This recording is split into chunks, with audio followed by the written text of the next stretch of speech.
All right, we go. Brothers, we are back. And guess what? We are almost on the road to WrestleMania. We have new champions to the left, new champions to the right. But tonight, brothers, yes, sir. good brothers, we are going Yep. to do something. We're going to do a callback to a concept that we came up with a few years ago. And we are going to sit there and try to do what every wrestling fan does behind the Twitter machine. But instead, we're going to do it live on the air. And that's exactly what the heck we're going to do. We are going to book the next 2 months for a lot of the top and recurring superstars in the world of professional wrestling. After this, Houston, we have a problem. Yes!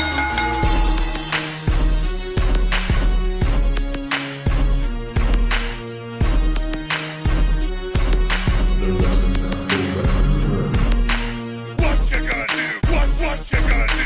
What you gonna do? What you gonna do? What you gonna do? What you gonna do? What you gonna do? What you gonna do? Oh yeah.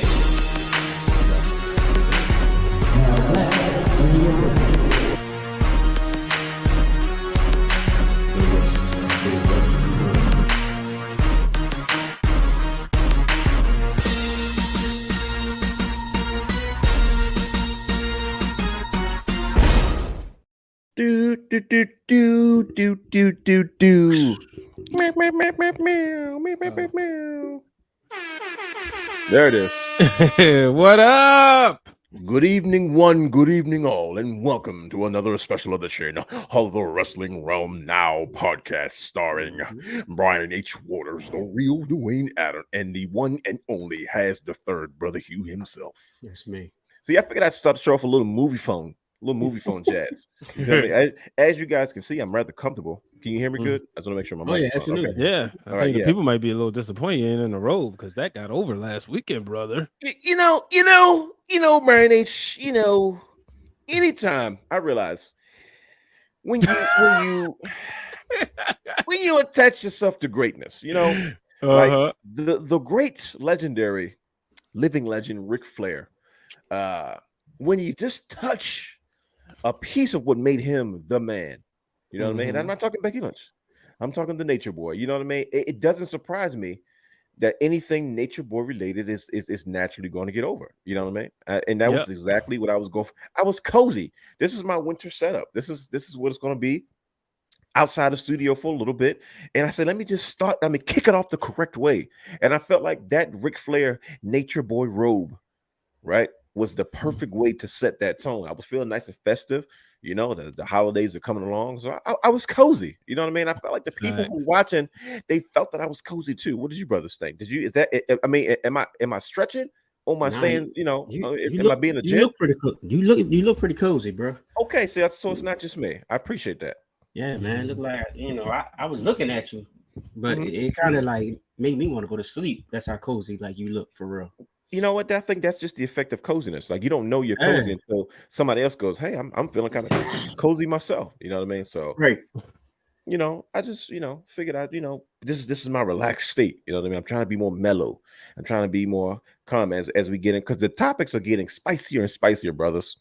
And I feel like the people need us, because we're going to do things and say things along with many others. We have some good colleagues that are not afraid to go there. You know what I mean? We embrace things that people kind of, keep kind of tongue in cheek. But luckily for the world, the Wrestling Realm exists. And we are here, ladies and gentlemen, to provide you the perfect sports entertainment podcast in regards to the many things in the world of professional wrestling now. Cue the Fozzie.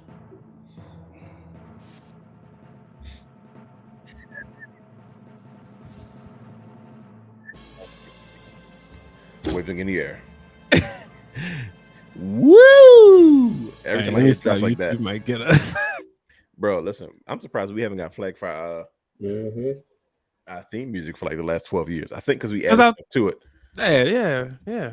And I think you probably did something on the reverbs. At least you did something on the reverb. Oh no, yeah, sorry. No, that's exactly what I did. On the record, everybody. Yes. Yeah. But good evening, brothers. Welcome, brothers. Welcome back. This is another day, another dollar. This is what we do, and we're back again. How's everybody feeling today? Let me not, jump the gun too much. We talk about Ric Flair robes and being cozy. I didn't ask my brothers how they were doing today. Brothers, how you guys feeling? I'm good. You look cool, brother. You as usual, bro. Thank you, but this honey tea, yeah. Okay, that sounds like it's where it's at. It's hitting the spot right now, nice and warm. Yeah.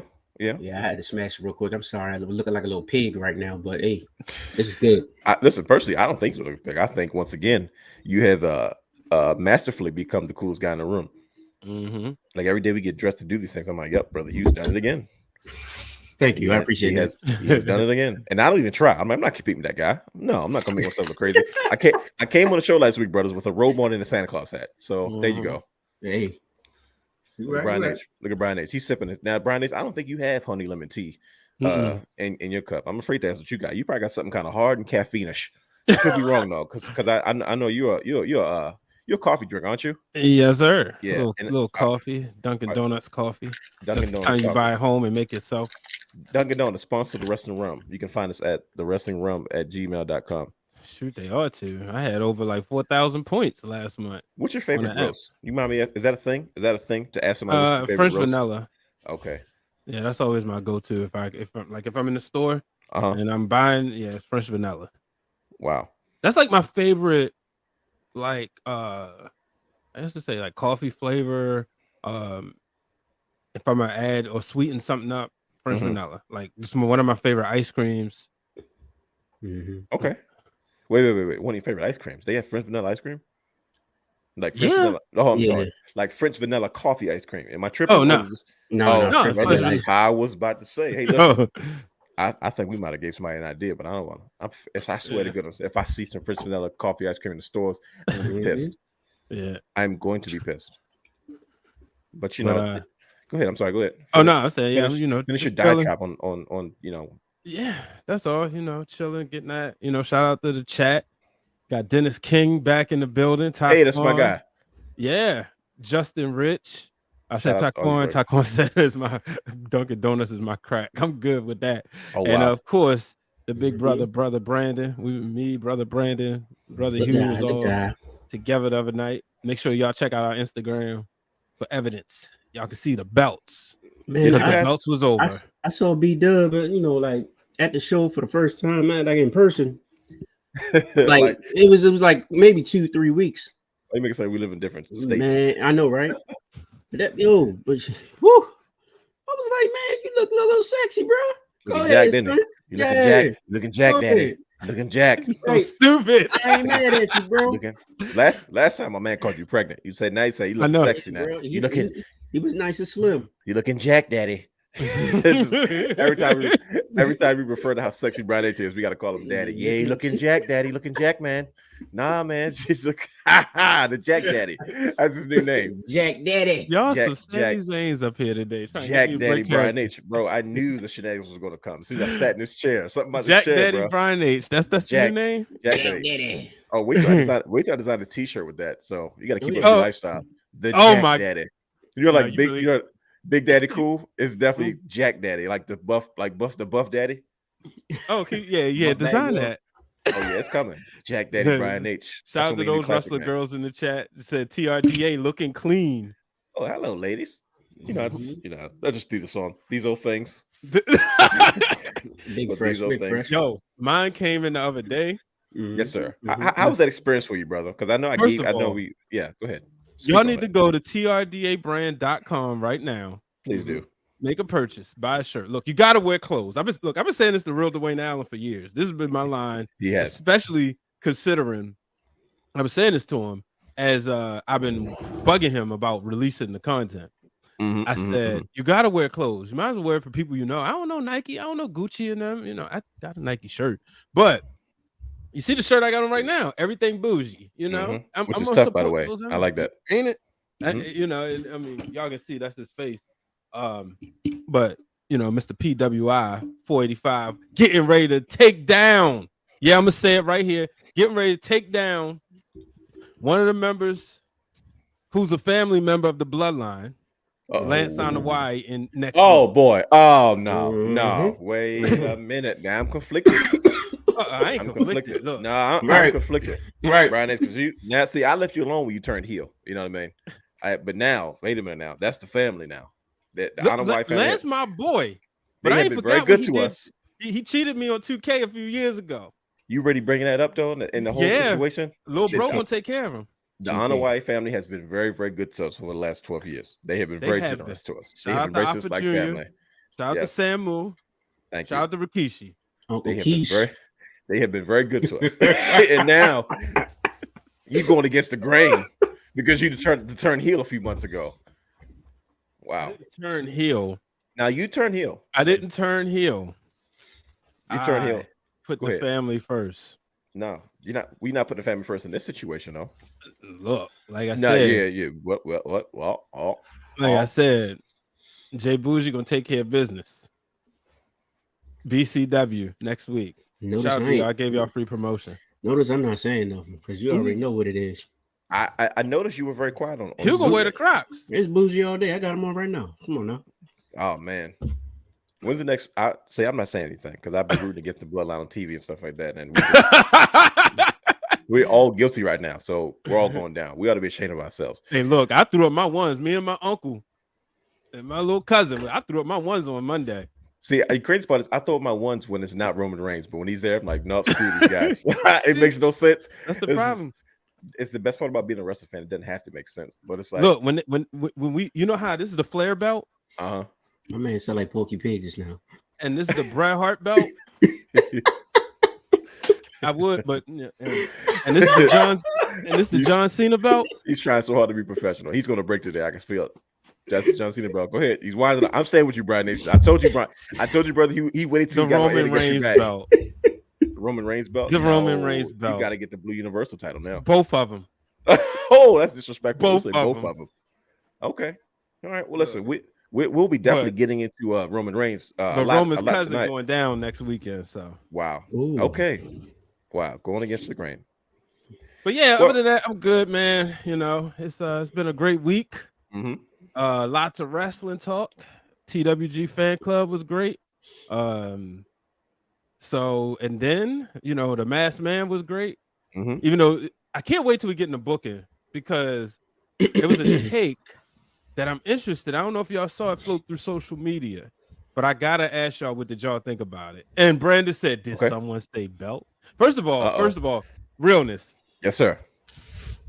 As we transition, we talk about belts. Mm-hmm. She is. Woo.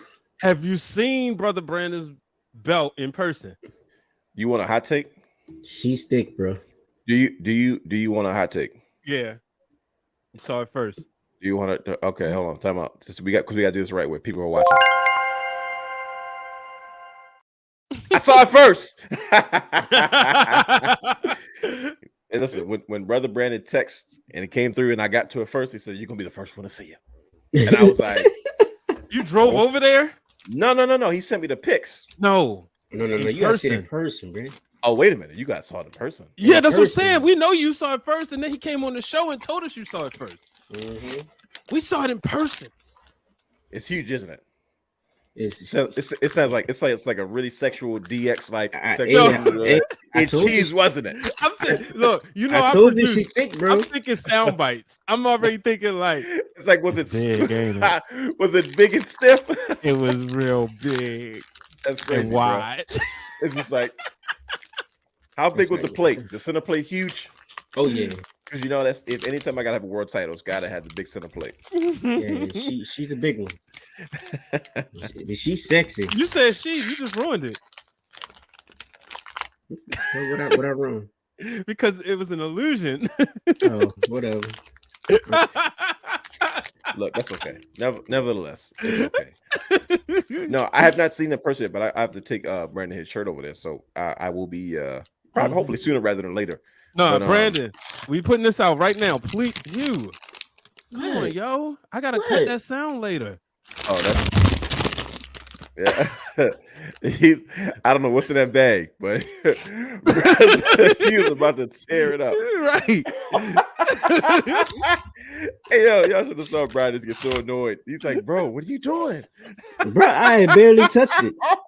Bro, that joint's like right. Your mic is set to both, so like the top and the side is picking up everything. So like when everything on the table and everything in front of you, and Brian's is dying over there. All right, I got you. I mean, I've been in the cutting room floor all day. It's like, But All right. he said, "You're killing me." yo, speaking of that, remember going back to the Anawai family since we there. Remember we was front row and Road Dogg was going and him and Sandman was going against those Green Boys. Wow. And Road Dogg yelled out real like, "Come on, guys, you're killing me!" He said, "Guys, you're killing me." That's what you got. That was a disaster of a match. They had to wrap it up. But shout out to Road Dogg. Wrap it up, B. And shout out to everybody returning to WWE. Real quick, we got a heavy show. Let me get this in real quick, ladies and gentlemen. Tonight's show is a callback to a concept, like I said before, the opener of something we used to do years ago. It's something we're going to get back to eventually. Don't get me wrong, but we were in the space of, as we were kind of developing the brand of the wrestling realm. We didn't. What's special about our product is we're not just doing the same thing for 10, 12 years. It's not just the same wrestling guys sitting in front of the same camera talking wrestling. That's nothing wrong with that, but that's just not us. And we developed this concept that was a special that was shot in the same wrestling realm format of the flagship show, but it was solely based on this concept of what wrestling fans tend to do all the time anyway. And that's kind of either book or rebook things in professional wrestling that affected us, things that we love, things that we would like to see. And we called that segment "Give Me the Book." So we're going to take that concept today, and we're going to go ahead and just try to, quick book the next 2 months in wrestling. We have a lot coming up. We're about to jump on the road to WrestleMania, and then we are almost headed to, I don't know what AEW has coming up next, but I know they have a lot going on. They have a new champion, and there's so many things going on. So we're going to take this data. People do this all the time on the internet, but we decided to do it today live in person. But if you're not familiar with what we're talking about, just take a quick look at 2000. What year is this, Brian? 17. Everything. 17 years is always a rebrand year. So take a look at this. That was 18. No, wait, it was 17. Had to be 17. Yeah, because this was all at back when you used to live in the hood. It's dangerous. It's like new developments, hood. And Brian is like right there at the cusp. Like, don't go down that side, Brian H. But yeah, definitely don't make the left. Yeah, there it is. That's what it was. But ladies and gentlemen, here's a concept from 2017 that we're going to revisit that today's show is based off. So just give me the book. Take a listen. It should have been The Rock and Triple H, the match we got at Backlash. When you think about some of the top rivalries we've seen in professional wrestling, we've seen Hogan and Savage in the main event. We've seen Hogan and Warrior, Hogan and Andre. We've seen Brett and Shawn. Okay. We've seen Austin and Rock. We got even John Cena and Batista. We never got Randy Orton and John Cena one-on-one at Mania. Okay. Don't want it now. But we never got Rock and Triple H one-on-one at WrestleMania. That was the time to do it. The Rock had just won the Royal Rumble. Triple H was the hottest heel in professional wrestling. There was no need for the Big Show. There was no need for Mick Foley. Yeah, it might have been a bit excessive. I guess you got a point there when you put it that way. Yeah, you go back and look at that WrestleMania. There's only one singles match. Yeah. You remember what that match was? Houston, we have a problem. Yes! Well, there you have it, ladies and gentlemen. That was the concept that is based off tonight's show. It's pretty much based off. Give me the book. Let me get that big again. No, it's okay. I'm sure you won't, because you're not Jack Daddy Brian H. Water. Looking Jack Daddy. You're looking Jack. But with that being said, let me get into logistics because we didn't even get into all this. So I'm just going to jump into it right now. Welcome to the Wrestling Realm Now podcast, where we take a deeper dive into professional wrestling. When? Now. You can watch our flagship show, The Wrestling Realm, and other shows such as Break It Down, Brian Nature, Wrestling for the Culture, anytime on youtube.com/The Wrestling Realm with myself, The Real Dwayne Allen, Brian H. Waters, and Brother Hugh. We explore many topics of professional wrestling and try to give a different perspective on different things that we know and love. I am your host, The Real Dwayne Allen. He is your host. Brian H. Water, he's your host. Brother Hugh has the third H to the A to the S, T to the H to the E, 3 to the R to the D, just in case you didn't know who we were. Follow us on all social media platforms, Instagram, Twitter, and Facebook at The Wrestling Realm. 2 W's. Like, subscribe, and engage in a conversation with us. You can also stream and download all our audio content on Anchor, Apple Podcasts, Spotify, Google Podcasts. You can watch us and subscribe to our Twitch channel at The Wrestling Realm. All right? See? Got through all that. Let's see. If you want to support the brand, you can shop now at WrestlingRealm.com. It's temporarily down, but it'll be up soon. Just give it 2 days. You can shop all of our new merch, all our merchandise that we have at Wrestlemania.com. We're not just a show, but we're a brand that we try to expand. It's like Brian, they say we have to wear clothes. One of our bangers is the Proud Wrestling Fan t-shirt. So if you're a proud wrestling fan, the Wrestlemania.com is where you need to be at. We also have, we just dropped our new fall winter collection. It's based off an old school Monday Night Raw logos, but I think it's pretty spiffy, gentlemen. Don't you guys like the new designs? Yeah, I love it. Yeah, I like them too. You already know how I feel. I think it's a back end way we can get them to still. Of course, yeah. We just got to sign into the, just sign into the thing, and we'll be situated. But yeah, but if you URL. No, yeah, no doubt. But if you want to support Wrestling Realm, you want to be a part of it. Trust me, we have plenty of the t-shirts. See, you guys aren't purchasing the stuff now, but it's okay because guess what? We're going to do a complete media shoot now that we got Jack Daddy Brian H. We're going to do new photo shoots. We're going to do media shoots. We're going to do all new stuff just to continue to build a brand, just continue to do things that most people and most shows aren't willing to do because this is what we love to do. We're all in the media field, and this is what we do in our sleep. It's easy for us. So that's coming soon. Also, you can subscribe to our Patreon channel at patreon.com/thewrestling_realm. Do not forget the underscore. Yes, we have a lot of exclusive content, including Brian H's thoughts. Yep. Brian H has always done these segments ever since I can remember him being a wrestling fan. And now it's no different, except now you have to pay for it. But subscribe, even just for $1. You can be a part of our Patreon. There's more content to come, I promise. It's not much on there now, but trust me, the stuff that is there, you don't want to miss out on it. You can catch a preview of some of the Brian H's thoughts on youtube.com/thewrestling realm where he previews. Brian H, tell him. My thoughts. There you go. So my thoughts. So if you're curious about what this smart man has to say about professional wrestling, a lot of different things, that's where you want to be. Am I missing anything? Also, guess what? You know what, brothers? I think I've made a decision. What's that? I want to say January 2023. Ooh. Uh-oh. Realness Reacts. That's right, ladies and gentlemen. I think I finally figured it out.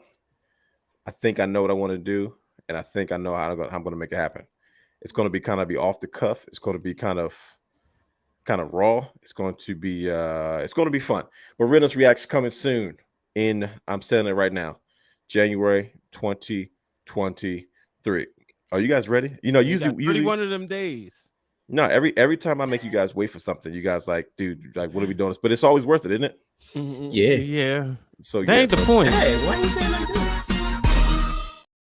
There you go. So that's. I was like, look, because I was scrolling. I was like, did I do something? You're like, oh, sorry. No, matter of fact, I think that was the wrong one. Hold on, let me try it again. Yeah, there you go. That's all the words and the branding on it. So I think I'm saying it right now. January 2023. You will get Realness Reacts. If you want to see what that's really about, trust me, subscribe to Patreon. I got some ideas, brothers, for some Patreon content. I know we have a heavy show tonight. We got to get into it. It's running late.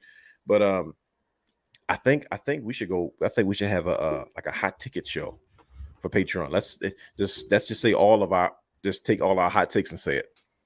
Like for example, let me give you a hint of what I'm gonna give you a preview of what I'm thinking. The type of content should go on our Patreon. Does the WWE really need Sasha Banks? Ooh, have they had Bianca Belair? Don't answer it. But this is what I'm saying. I'm talking about live, unhinged. It's protected because you got to pay to hear what we got to say. I know we want Sasha Banks, but do they need her? Like realistically, do they need Sasha Banks? That's the type of stuff I'm thinking about. Yeah, go for it.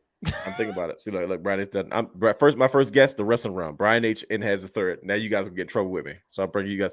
So every time you deal with women, no, I'm pulling you guys in. So every women show you go to, you guys gonna be on the record. We're gonna have these difficult conversations. You know, I got it from JBL show. You know, JBL's remember his show. He's asking tough questions. I like them a lot. With the legends, legends, yeah. He was. As somebody who wasn't a JBL fan at all, because he was such a great heel, that was like one of my favorite shows. I mean, he was really good at his job when it came to that. Sure so I'm thinking, what am I saying? Brandon, like, well, see, there it is. That is. See, look, brother Brandon, you'll be a part of this too, brother. Your number will be called as well. So this is Patreon.com. Gentlemen, I'm serious about the expansion of the wrestling realm as far as the brand and growing. We're just doing things that I don't see other people doing, and I just feel like that's kind of our calling card. That's what makes this thing special. But we've said quite a bit, gentlemen. What did we watch this week? Let's jump right into it. So, let me just say, brother, some time. Nothing. Yeah, absolutely. Nothing. Nah, daggone thing. I went to the show. That was it. And then now I watched a couple of like small documentaries on like you don't like the dark stuff, but like No, you know me, I can't. Evil evil wrestlers like Jake the Snake's father, Grizzly. Oh yeah, you know what I'm saying? Just the deep stuff. Ooh. Yeah. So I cringed as you said that. Yeah. But if anybody knows the Jake the Snake story, jeez. Boy, that's wild. Yeah. That's wild. So that's what I got into. I didn't really watch anything. You know me, I like to dabble in people's business every once in a while, do my homework. Sure. Brian Nature, how about you, sir? I finished the Teddy Hart documentary, but wow, you went back to it. You went back to it. We just talked about this last week. Like you went back to it. Yeah, I finished. Okay. Woo! Yeah, that's all I'm gonna say about that. Yeah, okay. Oh, well, listen, no, it's just everything you think it is and worse. And the answer, I saw everything you think it is and worse. That makes me it's uncomfortable and nervous. You see like somebody I used to work with. No, that makes me uncomfortable and nervous. Yeah, but I'm putting in emphasis positive on light. Uncomfortable and nervous. Okay, here we go. This is my type of stuff. Positive light. As the light's looking at me. I got the Royal Rumble 2000 on. I've been debating if I want to go through all the Rumbles because it's like 35 of them. It's definitely, but we don't have that kind of time. We're not young men anymore. Yeah, well, you're talking to somebody less than 10 years ago did all the WrestleManias leading into 31 because I thought 31 was going to be so bad, and it really wasn't. We had a lot more time on our hands too. Yeah, I used to literally go to work. This was during the ESPN days too, and come home and just like watch 2 or 3 WrestleManias in one. But I watched WrestleMania. I watched the first Royal Rumble, and the second one, which is ironic because I ran into Big Sean Studd the other day. I like Big Sean Studd. I remember seeing him in Reality of Wrestling a long time ago. Yeah, he's going to be on Break It Down. We've been trying to get this interview. Oh, really? You booked Big Sean Studd? Yeah, shoot, we could bring him to Wrestling Realm now. What? He said he was down. Well, because I had been talking to him like a couple years ago. No,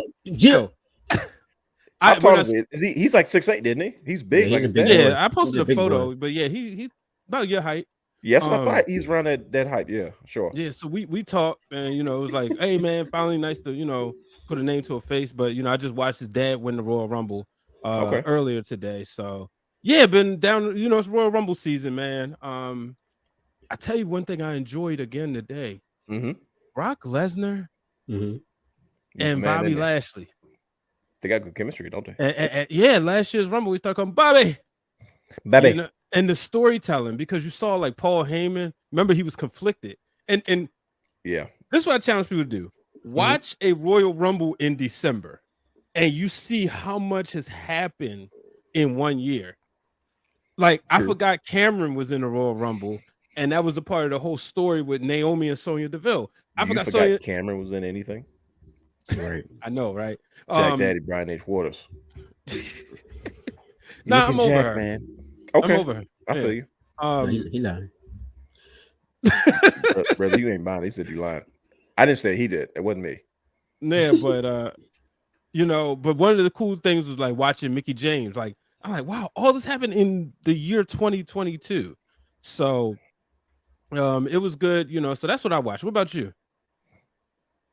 Yeah, I was I got into some older TNA stuff. It's crazy. That's why you pulled that comment up from Dylan. Shout out to Dylan. Yeah, from across the pond. He's booking already. He's already ready for the show. That's what I'm talking about, Dylan. You get the spirit of tonight's show. I was trying to. I didn't like TNA, but it was like I like the idea of TNA. Yeah, and I can appreciate more of it now than ever. So what I do is I try to go back to look at stuff that I really just didn't pay any mind because I was, when it came to my competitive side, I was like, it's not better than.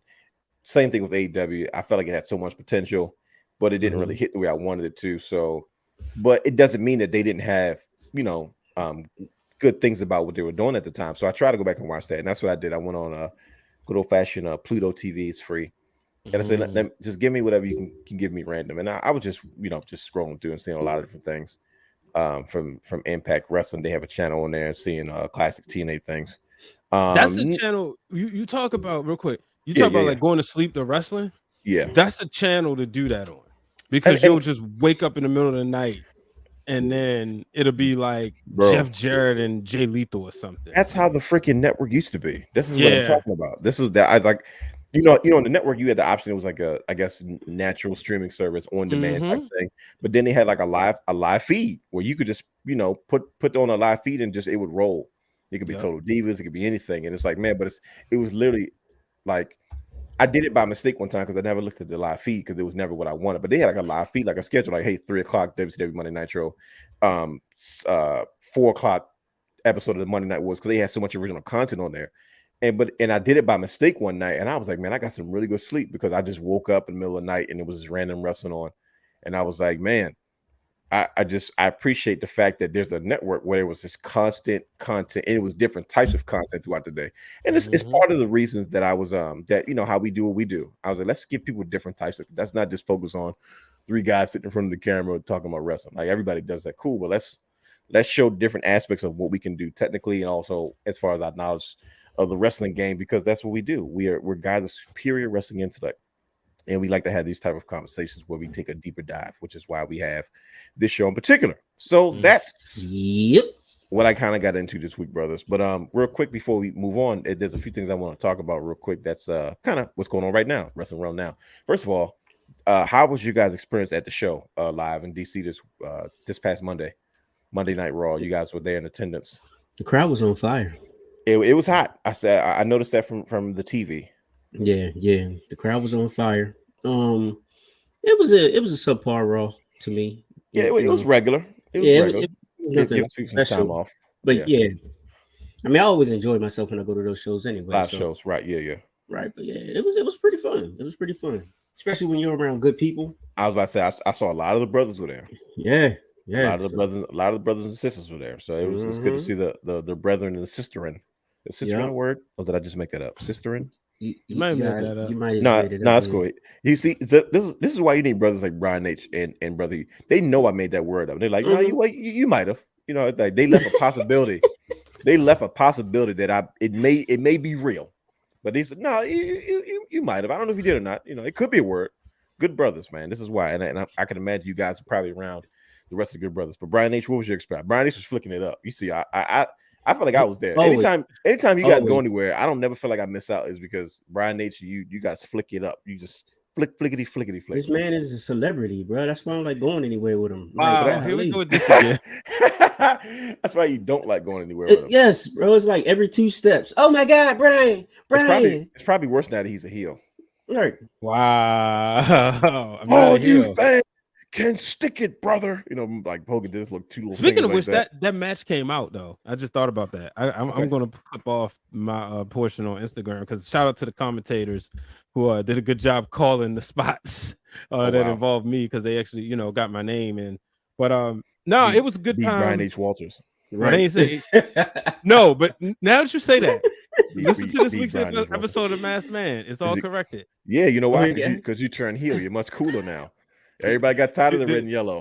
It's no longer B. Brian H. Walters. It's beautiful Brian H. Waters. No, it's Jack Daddy Brian H. Waters.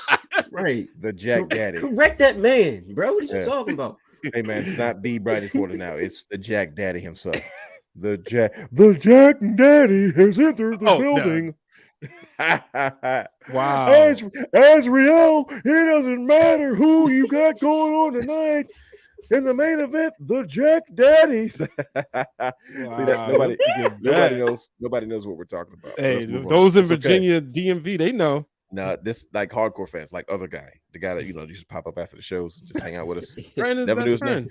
See, I didn't say it. That's Brian H. poking the beer. He's poking the beer. No, it was a good time. Good time. Shout out to Britt Waters. Hung out with her. When the Bloodline get together. Yeah, she got a picture in the belt. She had to get a picture with the belt. Shout out to my god brother. First time going to a show. All the video games, the time spent. So this is his first show. He enjoyed it. He brought the crew out. I seen Michael. I seen Muddy Mike. I seen Mike. I was like, yo, T Felder's in the battle. What's going on? Shout out to Hypno_Beats. He do the music for Break It Down with Brian H. Make sure y'all hit him up. Y'all need music. But yeah, And of course, you know, like my uncle, that's the one. Like I said, My man he T. responsible. Felder's in the building. I said, look at him, looking slim. So he's married and happy. Yeah. I said, look at T. Felder. Hashtag better days.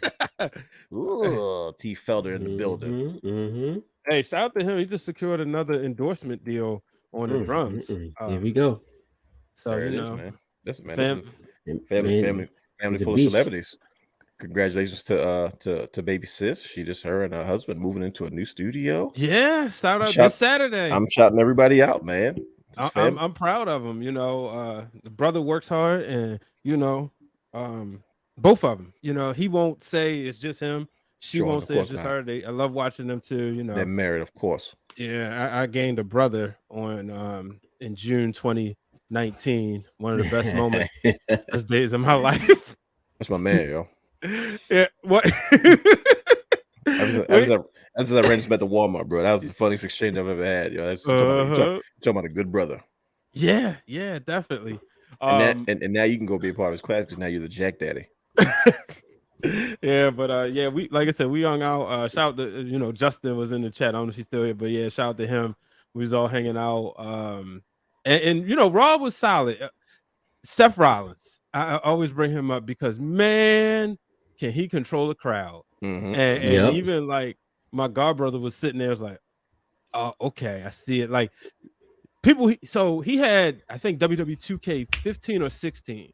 So he was familiar with some people like Finn Balor, Kevin Owens. Dolph Ziggler was like, as he was leaving out, Dolph Ziggler was coming in. You see Brother Hugh's face. Yes, sir. Hey, bro, I looked down for 2 seconds.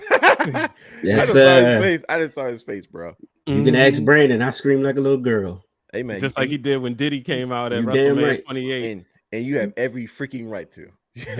That is your prerogative. Nobody. That's what you're supposed to do, man. And that's the beauty of it. Like, I think I've been about 12 shows this year, and it never gets old. You know, like I said, I love this. Yeah, you definitely been on the road. You've been ripping and running. Good Lord, I thought I ripped and ran. I ain't done yet. Lear jet flying, limousine Woo! riding, Woo! jet dealing, wheeling dealing. Never mind, we'll stop. But I can't wait till the Baltimore arena gets fixed because it's nothing like Baltimore at home, wrestling at home. You know, it's like gonna get booked big time because it's gonna take a lot of business away from UMBC's. What do they call their center now? Is it CQ? No, who owns Chesapeake? Chesapeake yeah, something. Chesapeake something center. Yeah, but you know that like the thing is, WWE would never bring it there because it's too big. NXT. Yeah, it's too big. You know, you could bring NXT there. Yeah, even to a house show would be too big. Like, I mean, they could bring. They could do a house show there. They're gonna sell out. Them house shows don't be like sold out like that, bro. Have you seen that arena? I've been there. You don't think WWE wouldn't sell out that house show? I mean, I think they would. Oh snap! What's up, Kofi Weaston from the Dirty Hills podcast? Why?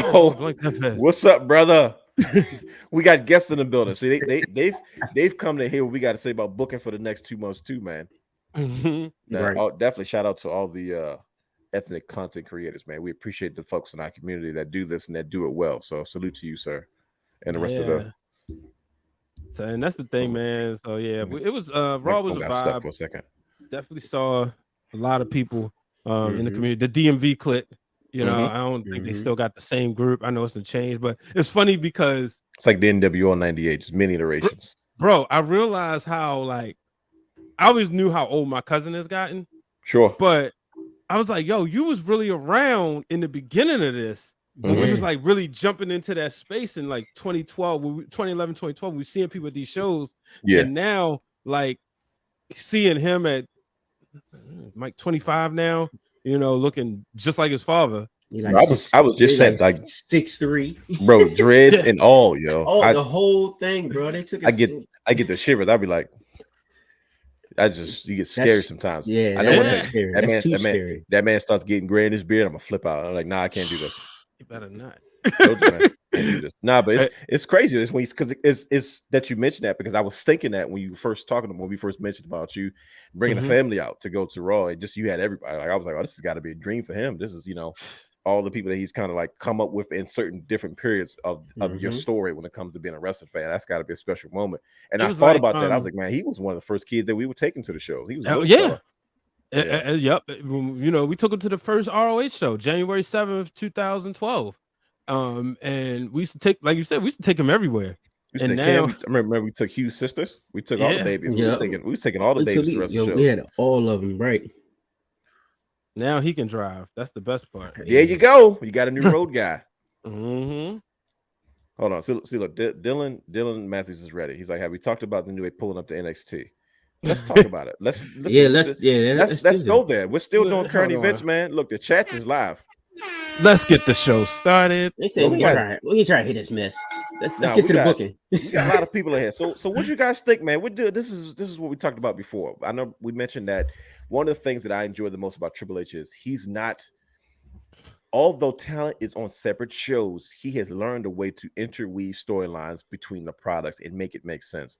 NXT is the blend of what it was with Triple H, but it's also the blend of early FCW-ish and early NXT-ish in regards to top talent coming down to work with younger talent, because that's a key component in what it takes for that young talent to learn respect, learn the ropes to get to the next level.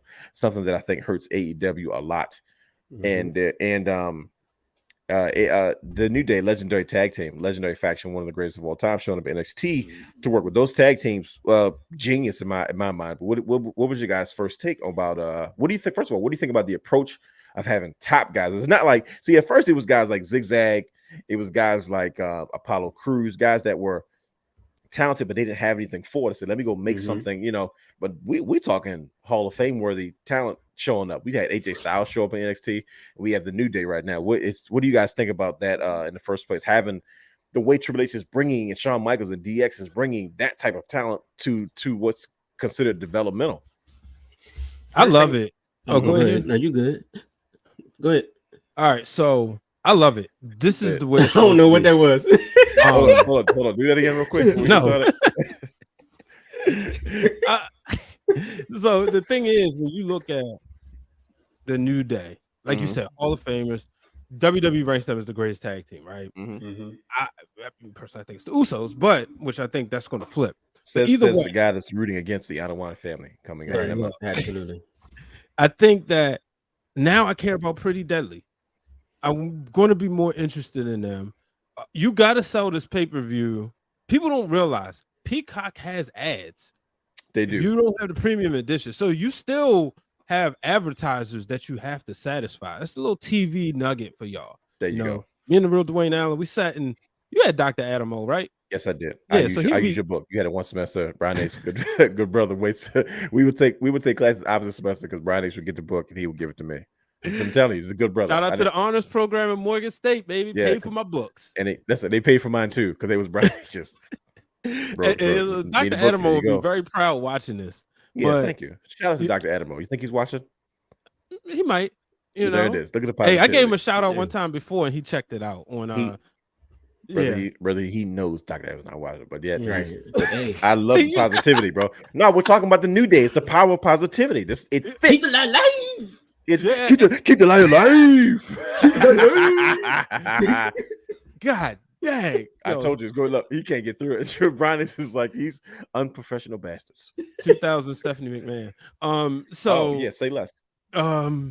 No, he's off. You don't know where he's at now. Yeah, I know exactly. So as the booker is on television right now, he understands like I always go back to Randy Orton when it said like these guys aren't ready when they come to the main roster. He completely lost his train of thought because he went from talking about Dr. Adame to booking NXT. Go ahead. He lost. Did it pay for? Yeah, pay for my tuition. Some of it.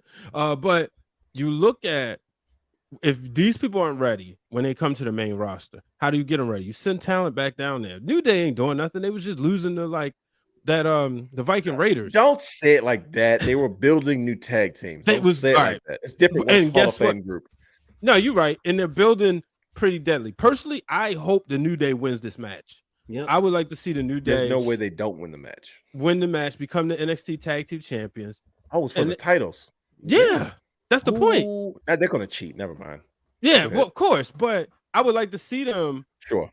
Win the tag titles, have a small run, and then put them back over or whatever, right? Okay. But it's because, like I said, the problem with this NXT versus our NXT that we loved before is that they gave us an influx of so many new stars, but there were no indie darlings. There were no indie superstars. Like when we was watching, we was happy because all the people that we love, Kevin Owens, Sami Zayn, Kenta, Adrian Neville, Adam Cole. I mean, the list goes on. Finn Balor, right? Biggie Langston. Because remember we used to see him in that John Cena documentary. Like, who's that? Like, who's that big black dude? Like, that was everybody knew who he was because Cena loved him. But only time we saw him was on the FCW Face website. But yeah, I thought that. But was he kind of like, he was more like kind of like the Biancas of the world, like that. I don't want to call them NILs, but like those college athletes going straight to the performance center. Well, I mean, I was just referencing that era. That okay. Out of, but like the Tyler Blacks to become Seth Rollins, all these people. So like by time when NXT hit USA Television, there was already people that you were familiar with. We were familiar with, because it was from Hulu to the network.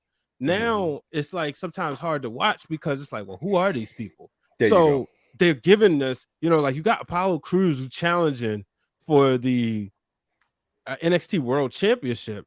I'm not as invested in this match personally because it's like, they doing these side by side vignettes, but it's a different way to tell that story. So I appreciate that. So it's like not for me personally. I just want to see the match, but I do like the New Day going down there. Like I said, we putting the booking hats on. So to me, I'm booking the New Day to win the championships, and then I would take it off of them probably like the weekend of Royal Rumble. Okay, let's just stay there, brother Hugh. We're gonna keep. We're actually got really good timing. But speaking of NXT, something happened most recently that we've been talking about for the last probably since the Triple H era. That's a sprinkling the Triple H does. See his brother Hugh. There it is. Triple H. There it is. Triple H does right. And William Regal, for the love of God, is back in WWE, or should I say on his way back? Yeah, because he's signed through the holidays. Tony Khan released that on the media call today.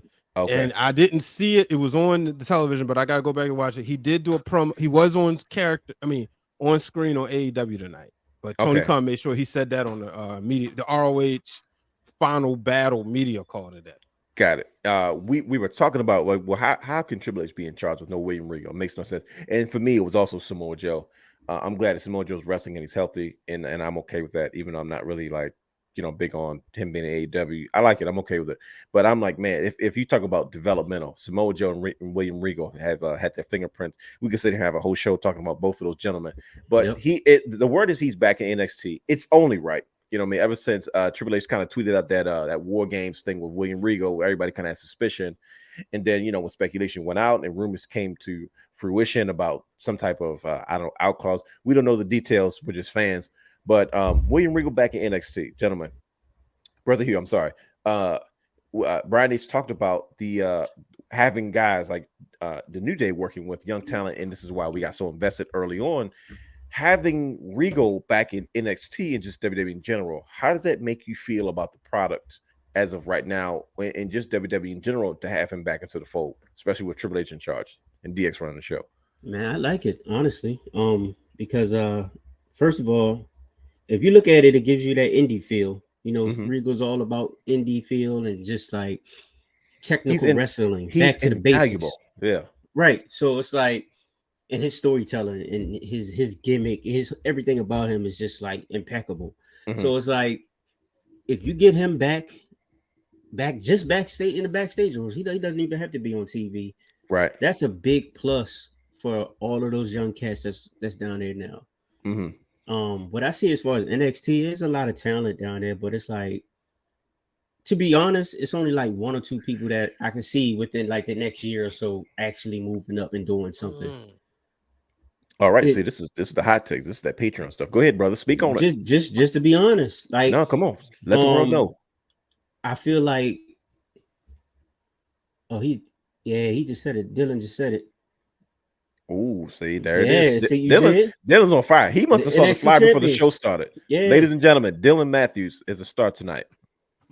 Welcome to the like, there's no contenders for the NXT championship. Like, oof. Like, what are we doing? it seems like Melo is just stuck now. Like if he's not winning the North American Championship, then what is he doing? He's just chilling. Yeah, his You know what I'm saying? man's was wrestling the matches against Cedric Alexander on main event. There's a chance you think he Trick. Trick gets the call before Melo to the main roster. Did you watch the match? Did not watch the match. I'm going to go back and watch the match. Okay, I was actually talking about that with Brandon. He was just like, "Well, what's going to happen with that?" His gear look good. See, so it's not just me. That's what I wanted to know. How y'all feel about it? So it's not just me. So I'm going to let the world know, because this is what we do. We're going to let the world know what we're all thinking, because this is what other brothers do. Sometimes we're thinking the same thing, and then we'll say something like, "Brother, you just did right there." You guys are speculating. Wait a minute. Why is Trick Williams wrestling a dark match on main event with it wasn't a dark match, just a main event match with Cedric Alexander? You're like, wait a minute. We're starting to get suspicious, right? Instead of like a Melo, instead of Carmelo Hayes. And I'm okay with the manager wrestler role. You know what I mean? But I'm like, I don't know. Trick Williams has a little bit more size to him than Melo does, and he's kind of proven what he can do as a manager. It's like, I don't know. In all fairness, though. Oh, no, go ahead. His gear look good though. I will say. Yeah, that. I was wondering what you thought about that, because like obviously you could tell a lot of people in the arena didn't watch NXT because he didn't have a reaction. But in all fairness, Janelle, shout out to Janelle from the Jobber Tears podcast. She said in our group chat that what Brandon said his gear was green mode. Yeah, we were talking about that. This is the conversation that goes on during the shows. See, that's what happens when you have no commentary during matches. You got to make your own commentary when you go to shows live. This is what happened when Brandon and I get together. Oh yeah, shenanigans to the roof, because whole show. Y'all was with Corey and Doc too. Yes, the whole show.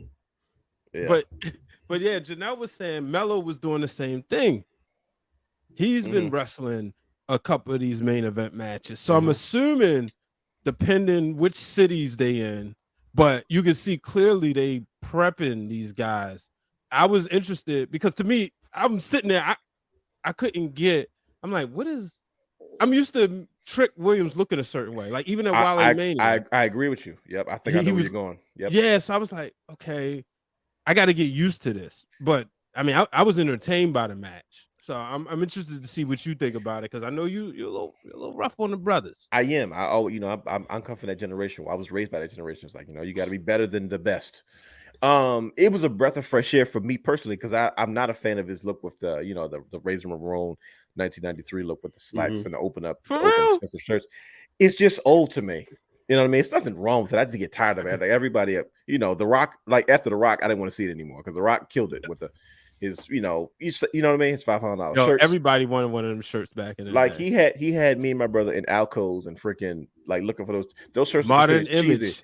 Yeah, like modern. East Point Mall. Heck yeah, like exactly. Stores like that, trying to grab them button ups and wear them around the house with no t-shirt on them, just so we can look like The Rock. Like, because and those are our $500 shirts. And it's like, after that, I don't want to see anybody else try to wear it like that anymore, because it's like, no, it's not. Unfortunately, my mind is going to always compare it to The Rock. He's my number 2 favorite wrestler of all time. So it's like, it's not fair. So when I saw him in his wrestling gear, I said, oh, this is the breath of fresh air. But I think I'm more intrigued by the tease of all these young black wrestlers getting called to the main roster, and Shelton Benjamin all of a sudden getting storylines and reintroduced on TV, and I'm like, is he though? What think about it. He goes from being just almost like not even acknowledged to the fact that he was on TV for like 2.5 weeks straight, and they reestablished like, oh, don't get it twisted, this is still Shelton Benjamin, former Intercontinental Champion, former Money in the Bank participant, and they were like just running. I'm like, why are they like pushing like many pushing Shelton Benjamin right now? Man, even though cards last Monday, and even though he was doing the honors for somebody else, like in those matches, it's like they were trying to remind you who he was, just in case you didn't forget. Like, oh yeah, he may be a veteran, but he's not to be trifled with. He had a backstage segment. He had lines. He was playing cards last week. I was like, oh, okay, sure. Where are we going, Trips? And because Triple H has done so much already, he's got to speculate and trying to figure things out. So it was a breath of fresh air, as I cut my long-winded answer down, to see him in wrestling gear instead of that manager kind of side sunglasses and chain stuff like that. But I'm interested. I'm with it. Yeah. I'm interested. So, and Brandon said him and Mia had an exchange. They always have an exchange. Like, absolutely. That's a given. Shelton Benjamin, me and him, there's like the worst siblings That's you can ever Hugh. run across. That's Hugh, brother Hugh and Queen PR. Like easily. I mean, like he laughed because he knows it's like it's true. He wanted to say something slick, but he's like, bro, I can't. Like it's kind of true. But yeah. Last thing before we kind of really start time's winding down. We're gonna run through this quick. You hear FTR complaining about so the Usos is ranked number 1 at that was about the number 1 tag team in the world, and FTR was like, oh, but was it Dax Harwood, I believe. He was like, maybe Paul Heyman must have wrote this because this is full of lies. I was like, well, let me see what he's talking about, because I don't like Paul Heyman either anymore after what he did to the Good Still Brothers. don't like that, man. No, Get over it. No, you know what? Because I don't like Batista. So see, I should get over it. You're right, and it's like because he's doing such a great job of Blood, I'm leaving him alone. Like, look, bro, I'm not beefing with you. You stay in your space, I stay in my space. We cool. Like, we ain't friends, but I'm like, no. And he gonna treat you like the nicest. He's gonna be the nicest because he's gonna love your work ethic when you meet but him. he lies. Let me tell you something. You are the most pentiferous. But like, stop lying to me, brother. You just said it when you just met me. Because he's a great storyteller. Like, I've been on a couple of Zooms with him, and you be sitting there like, you be like, it's like this, just like this. It's like tell another one. This is getting good. Like real quick. I'm gonna break the fourth wall. Go ahead. We for the Brian Pillman episode. Pillman's got a gun for Book of Wrestling. He's like, so we had him on this show, and I mean, all the stuff is public information on the show. But like when he started talking, Brian Pillman was somebody who could just go out there and have a good match. Brian Pillman's legacy, and I'm like, and then he started talking about like the deal with ECW, WCW. I'm like, man, you like tell some more, man. Don't stop. It's like exactly. There's a reason he's always in all the WWE like documentaries. Like they always ask him, have the conversations about. You people. seen his documentary? It's like his is older, right? Yeah, 2014. Because I got it when I was in Connecticut. That was a Netflix special. That was on Netflix for a while. It's so good. It had the same music that Brian used. But yeah, go ahead. Wow. Oh man, Bartis and documentaries. We're not going to go there. Look. Yeah, you got dang right. I'm still mad, brother Raj. Still mad about the Good Brothers. He said call them the Hood Brothers. But yeah, I mean, so I just want to mention that real quick, gentlemen. But let's get into this, man. Time is running down. We're not going to be here too long. He keeps saying the same thing over there. I gotta keep telling. It's like I gotta wrap myself. Like, okay, what time is it? Okay, cool. We got it. Let's. I don't mean to be for y'all long, but we just gonna let the Lord do his thing today. Hold on, what time do I got? Shout out to Reverend Dr. Derek Randolph. Right. Third anniversary. He told me, he's like, hey, I seen you on the podcast. I was about to jump in and comment. Like, go ahead. Listen, we want to make sure y'all by 12:30. I know y'all got dinner reservations and stuff. Come on now. Let us pray. Dear Heavenly Father. But all right, listen to me. I got a list. We're not gonna take too long. We're just gonna say if you look, brother, you still let him finish praying. Let him just touch him. Look at that. His whole thing got frozen out. Like his thing is really frozen. Like you about to do a holy dance. Bro, I really thought he was like posing. Dude is really frozen. Like his computer frozen on him. He's probably like, bro, what in the world? Wow. Like, yo, can you make sure you clip this off? So this is like the mannequin challenge. Bro, this is like an old school freeze frame from like television back in the day where you had to kind of freeze up so they can catch that last freeze frame at the end of the show and they roll the credits. Brother Hughes signing off. He's got to sign back in, ladies and gentlemen. But Brian H, let's get to this. You gonna pull up the 2-man thing before he comes back in? There we go. Can we do this? Yeah. All right, because he's not. I'm waiting for him to get back in. All right, hold on. My bad. No, like cool. I heard you. I was clipping. I heard you twice. I was like, wait. No, because I wanted to make sure that I was like, let me just go ahead and just put this on here before things. But all right, hold on. Okay, here we go. Is this it? Which one is it? Nope, that's not it. No, it should be up there. I just didn't make a new one for the. No, I had the right one before. I took it off by mistake. So there you go. There it is. We'll just wait till brother gets back in here. Oh, Dylan said it's close to 4 p.m. where he at. He always got time. Oh, see, like that's what I'm talking about. All right, here he is. Bradley's back in. By the time you got it right. Oh, my man is in Australia. Oh yeah, you already know what it is. There it is. Yeah, I said coming across the pond. So yeah, ladies and gentlemen, brother Hugh has entered the building. He's here to show the world. He's here to show the world. Come on, bring it on. Add him to the stream. All right, brother. Here, welcome back, buddy. You had a really cool freeze frame that we were kind of just joning about just for a second, like an old school television sitcom. But I'm glad you're back. We're gonna get right into this. We're gonna go pretty. Brian has got it. Yes, you clicked it off. Your freeze frame. Here we go. What's next? We're gonna let's start. We're gonna shoot through these things because we're not gonna be here forever. Ricochet just won the SmackDown World Cup. Where does Ricochet go from here? He has been awarded another title shot for the Intercontinental Championship against my guy Gunter. Nowhere. Yeah, because I'm nervous for the brother. It didn't go too well for him last time, and right now Gunter is on fire. So take this nice little cup and you go be happy with it. Yeah, that's about it.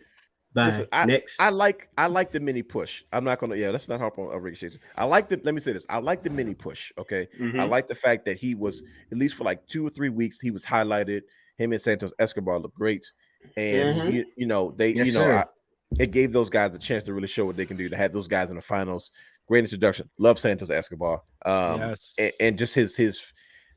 I don't think he's done yet. He's got a whole group, so they're not going to take this line down. In my mind, let me just book this right now. I think that Ricochet is going to have another shot at Gunter, and I don't think it's going to be another squash match per se, but I think somehow Santos Escobar is going to get back with Ricochet and somehow interfere, causing Ricochet to say, look, well, I don't have time now to chase the Intercontinental Championship because this guy kind of just took one of these opportunities away from me that I've been dying, that I worked for. And I definitely see that Santos Escobar and Ricochet potentially having a feud, which I would absolutely love. I would watch that. That's like they're superheroes in the ring. You know what I mean? That's like Ospreay Ricochet. I'm telling you, that's how I feel about it. Like I see a good guy and see a bad guy that match up very well. But Brian H, you have any other? I'll pass. Okay, pass. MJF. We talked about MJF and Ricky Starks. We talked to our good brother Shark earlier. He was like, he felt like Ricky Starks went to a different place now because he kind of ate up MJF in a promo on AEW Dynamite as of this Wednesday when this podcast was recorded. And I'm curious because when I first I was talking to Dennis, I believe, and I think it was Dennis. I could be wrong. And Dennis King, and he was saying like, what's the deal with how do you feel about Ricky Starks being, kind of the guy that they've chosen to go with next? And I'm like, the biggest issue with AEW is when you have new world champions, you need other champions or former champions or formidable opponents to kind of still establish your reign. Like you've got to beat guys on the way up. Like everybody has somebody to put them over, right? Brett had Mr. Perfect. Brett had Ric Flair. Undertaker had Hogan. You know what I mean? You got to have something. Bobby Lashley had Drew McIntyre. You got to have something. Sheamus had John Cena. There's got to be some type of feud that you can win and make you look vulnerable. And I'm like, okay, well, you jump right into a feud with Ricky Starks. Now I get it, you're trying to build Ricky Starks, but it's like, well, MJF, you're not really established as a world champion yet. You haven't had any feuds, you haven't had any memorable moments to make you a world champion to say this is why this guy is the top at the top of the card. AJ Styles had a Jeff Jarrett. You know what I mean? And I'm like, well, what do we do with MJF? How do we book him to be a strong champion and to be your leader going into the near future without him threatening to leave WWE all the time? Talking about, I wish the right con would. I pray to God the right con makes the right price or has the right number. And I ain't Jolly old Saint Nick. I was like, oh wow, this guy's tongue in cheek. He's really good. What up, Trips? Him and his buddy Trips. But what do you guys think? What do you think AEW should do with MJF? And how do you think they should book him in his title reign right now? This is the part that Brandon loves. Brandon loves rebooking stuff. I'm really sitting here trying to think of another time where you had basically what you're saying, fresh talent on fresh talent, new world champion on an up and comer.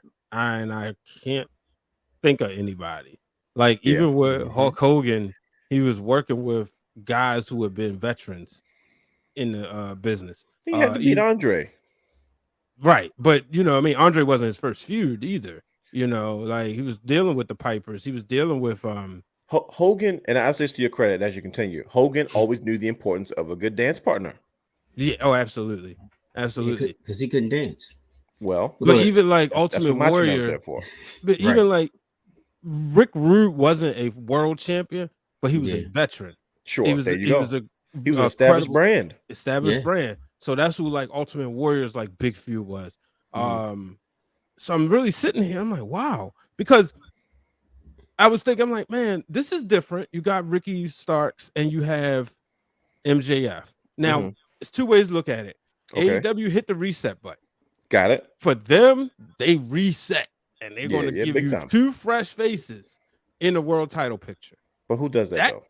No, that's the thing. Who does that? Now, stepping back, understanding everything, every rule we knew about professional wrestling, it's kind of cool. It's kind of cool to be watching TBS and see 2 homegrown talents. But does anybody care? No. Their fan base does. Remember, the hardcore wrestling, the ones that don't take a bath at night.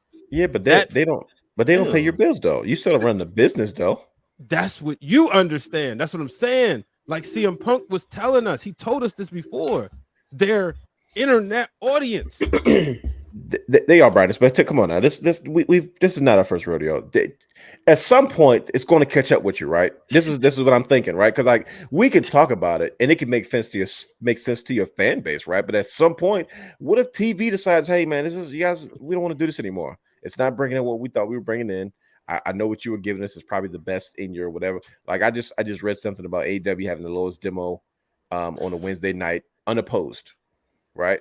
I mean, is what you're saying true, right? At some point, whether it's for their fans or not, isn't it not going to catch up with them?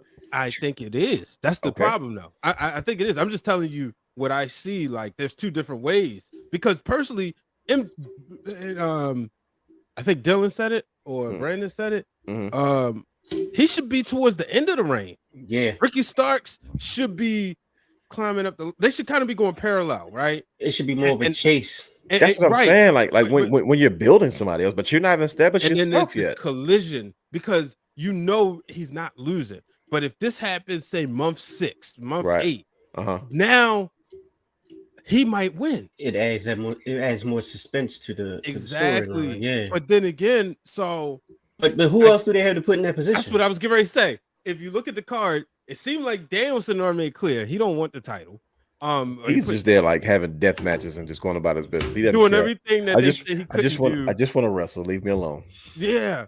There's nobody else really there. I mean, you don't want to put Wardlow into the situation yet because you want to do the same thing that we just spoke about with Starks. Exactly. Yep. You gonna put Biggie in there? What's his name? Powerhouse in there? Powerhouse Hobbs. No, he's not ready. Like who else do you have? Like you don't have anybody. My biggest issue is your Wichita champion, your ROH champion. No, Claudio, nobody's going to like. No, I'm good. There's nobody in their right mind to think that MJF really can beat Cesaro. Like at some point, it's got to be realistic. Bingo. You know what I mean? like so, you can believe a Seth Rollins is going to beat a Cesaro because Seth Rollins is a proven winner.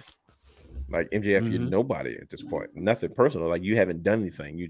You're a great character, but he was talking about as far as being a champion, not necessarily his career. I'm not saying that at all. But it's like, well, you have your career, then you have your career as a world champion. That makes a difference. Beating Darby Allin first. Yeah, Darby Allin.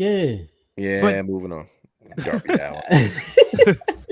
Cut it out. Samoa Joe. Did you see with Samoa? Oh my gosh, I enjoyed that match. It was a nice match, bro. This is where you need guys like the Samoa Joes. You know, where you need the guys like the Jeff Hardys, even the Matt, because these are former world champions, and so they're right. Hardy's there. Matt Hardy's there, but look what he's been doing. Though he's going bald. He's not billed as anything. He's an afterthought at this point. He was special at one point. He's an afterthought. He got hurt, really not hurt, but him coming during the pandemic was like the worst thing. Like I feel bad because like I felt like the way they was building, if he would have came there with a crowd, man. Sure, the place would have been bananas. And AW was hot in those days. Like, and don't get me wrong, that live audience is still hot. Like I said, AW has one of the best places I've ever seen put on a live show.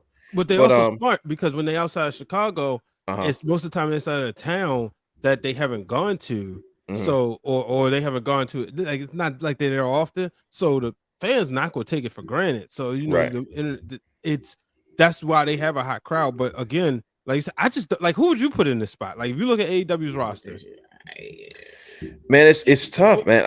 I would have give him the title at the wrong time. Maybe that's a Patreon. I don't mind them even giving the title at the wrong time, but I would continue that feud with John Moxley because he has to have some type of legendary something with somebody. For example, it's just what we've all grown up on. And like you said, it's cool that they're doing something different. I respect that, but is it going to work though? Like Samoa Joe had Kurt Angle. Samoa Joe was the top indie guy that was brought into like polished up TNA.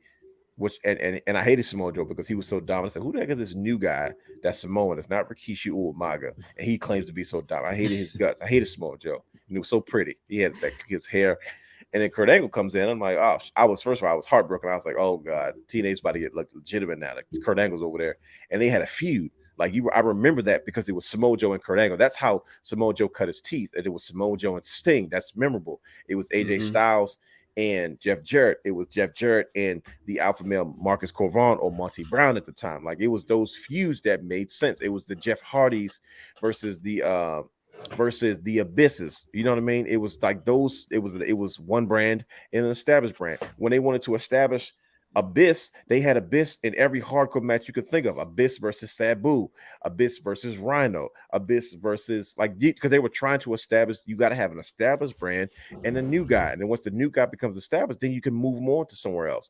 Who do you have to continue to establish MJF as the guy that's supposed to take your market into crossover value? Because you can't sit there and say it's for the fans because a television network has all the equity in your company. Because if you lose your TV deal today, you have nothing to stand on. I don't care how much money you have, Tony. Yeah, even billionaire Ted's money wasn't that long to keep WCW going along because at the end of the day, he lost control of his own company. So what if TNT and Turner Networks decides, or Discovery now that owns it, decide, well, we're just going to go a different direction. We don't care about how good the ratings were.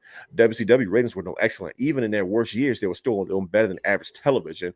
And they still said, "No, we don't want this. We just don't want it. We hate the fact that this is the most successful thing on our network, and it's making us all this money. We want to go elsewhere because that TV money is different, and those executives are different, right?" So I know I said a lot, but it's like, what happens when you run into that problem? I would have kept this whole let Moxley and MJF keep going at it for a while, so you can at least say Moxley and MJF had a feud, and that's the feud that made him. Everybody has a guy that goes, "Nah, he made me." But then what happens to Adam Page? Because he just Bro, came back. nobody at the right cares time. about Adam Page but AEW. But they don't you tell Keeks that. Like, who cares, dude? I mean, like, I don't care about him. The ship has sailed on Adam Page. I like Adam Page. He was a guy that I had high hopes for, and he let me down. That's how I feel about him. And there's no disrespect to Adam Page. That's just me personally. That's your John Morrison. No, he's not as bad as John Morrison. No, I'm saying like I take it back. You're right, because that was the guy that she was like, you know what? Yeah. That's how I felt. Actually, when he gets over, I remember watching him in Ring of Honor, and I watched him a little bit. We did some spots in New Japan. I said, dude, when he gets when they let him loose, he's gonna be a problem. But then he started changing too much. And Adam Page is really, really good. And I don't even blame Adam Page for it. I blame AEW because I feel like Adam Page in WWE, superstar, because they would know how to cultivate him. Give me Regal, give me Triple H, give me Shawn Michaels in the room, and watch Adam Page become a superstar. I have no beef with Adam Page. I'm talking about how AEW is presenting Adam Page. It's so up and down. It's like one character, another character, game momentum, non-game momentum. So it's just like I like the idea, but who cares? Where's he coming from? Why is he back? Why are they beefing all of a sudden again? Like I have too much to catch up on because he got knocked out. That's what I'm trying to say. So I mean, that's the reason. You know what I'm saying? So that's why I'm just like, that's a whole other storyline. I guess they figure that's where the money is. I don't blame Adam Page. I really don't. I like Adam Page. I don't like how he is in AEW, and that's a possibility because I liked Bret Hart for years. I grew up; he was my favorite wrestler, and then he goes to WCW, and I was like, I don't think I like Bret Hart as much right now. What's going on with him? It's not the same guy. So it sometimes talent in a company makes a huge difference. I didn't like R-Truth and TNA. Hated Ron Killings. Really? I said, bro, he was so corny. He was a beast. I said, bro, why is he so corny, bro? Like he was rapping and I mean, that's what they dance and stuff. That's what they did at the time, though. Yeah, but he was corny as heck. But guess what? It was the same type of gimmick with the Vince McMahon dust on it, and it made sense all of a sudden. And I became the biggest R-Truth fan. I was like, yo, what the heck just happened? It's the same guy, similar gimmick, but it was just presented a different way. And it just made that much more sense to me. And I was like, okay, I don't know what it is they did, but whatever it is, they figured it out. And that's just how I feel about, that's just how I feel, in regards to that. So I'm booking MJF to, I don't even know. I can't even book this one. Maybe we've lost our touch. I don't know what to do MJF at this point. There's a lack of established stars right now in AEW that I want to see him say, Like I would love him to have a feud with like a Booker T. You know what I mean? Somebody that's like kind of like what Cody Rhodes did when he was there, was fighting for the Intercontinental Championship. Yeah. Something like that. Just anything. But it's just like, you know, that I respect the reset button, and I feel like it's something they should have done a long time ago, because you could have had him working with more established stars. Imagine a healthy Christian. No, because Christian is Not the way he been booked over there. I'm reaching right now. Chris bro. has got to be real. Okay. Oh, let's hot shot it. Daniel Bryan is obvious. He needs to work with, like, Daniel Bryan needs to chase after the title, but at the end of the day, you know what I mean?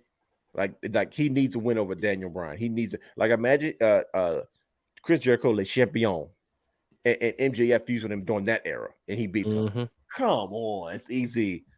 Top guy immediately, because now you're gonna remember that feud between Le Champion, Chris Jericho, and MJF. Yeah, that Chris Jericho made MJF. That's why MJF's the world title now. So when he drops the title, so what? Now MJF's you're one of your top guys in your company, and you can have him working with everybody else now because he's been established. AJ Styles, we watched it with AJ Styles and Jeff Jarrett.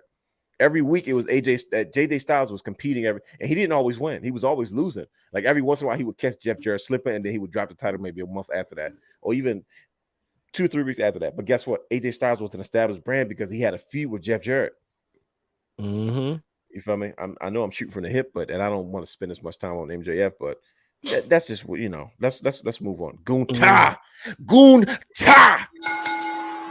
Oh, we don't need that much time for him.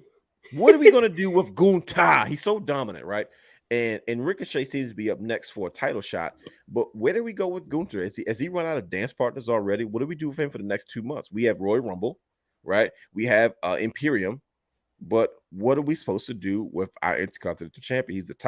He's the top champion on SmackDown TV regularly, outside of Roman. I say out regularly because, you know, Roman is Roman. So Gunter. I'm like, this dude looks like he's run out of dance partners already. What do we do? What's the deal with him and Strowman? Man, nobody cares. Nobody cares about Strowman. Like Strowman. He got buried after he said what he said about the flippity floppity dudes. Yeah. Strowman is back on the monster train. What I mean by that is let's just reestablish him as the monster. Like, we don't need a story. He just let's give people attraction. Let's give people what they pay to see. Him come out there, run people over, scream, rip his shirt, do his little spots, and there's nothing wrong with that. There's a place for guys like that, and he does it. There's nobody that does it better than him right now. Like, name somebody that does that better than like, that's his spot. That's what he's known for. We have a team of people, right? And everybody plays a different role in the team. He's that guy, right? So it's like, well, you know, we don't need him because he's going to take away from what that IC title really means, because he can't carry IC title type matches. Nothing personal, but it's just what it is. Oh, that's facts. I'm going there. I told you, I'm frosty. So what are we doing with Gunter? So yes, this is something. Are we losing our touch? Because y'all sitting there looking like, oh man, well, what the heck do we do with him? Who's up next for Gunter? There's no real dance partners for him. Who would you like to see? Let's go there then. Drew McIntyre, but he hurt. Yeah, he got medically disqualified. I would like to see that too. That would be a feud. Oh, that's that one. I mean, I guess you can always revisit Sheamus. You can. Okay. All right. I mean, that's kind of what you might. That's do just being safe. Yeah. Going into WrestleMania, because you already know they gave you a classic at Clash of the Castle. So you can, do it at WrestleMania. Do a 3. That's fair. So so in 2 months we're booking Gunter and Sheamus again. Gunter Sheamus 3, pay-per-view 3, PLE 3. Yeah, you have the showdown at the Royal Rumble.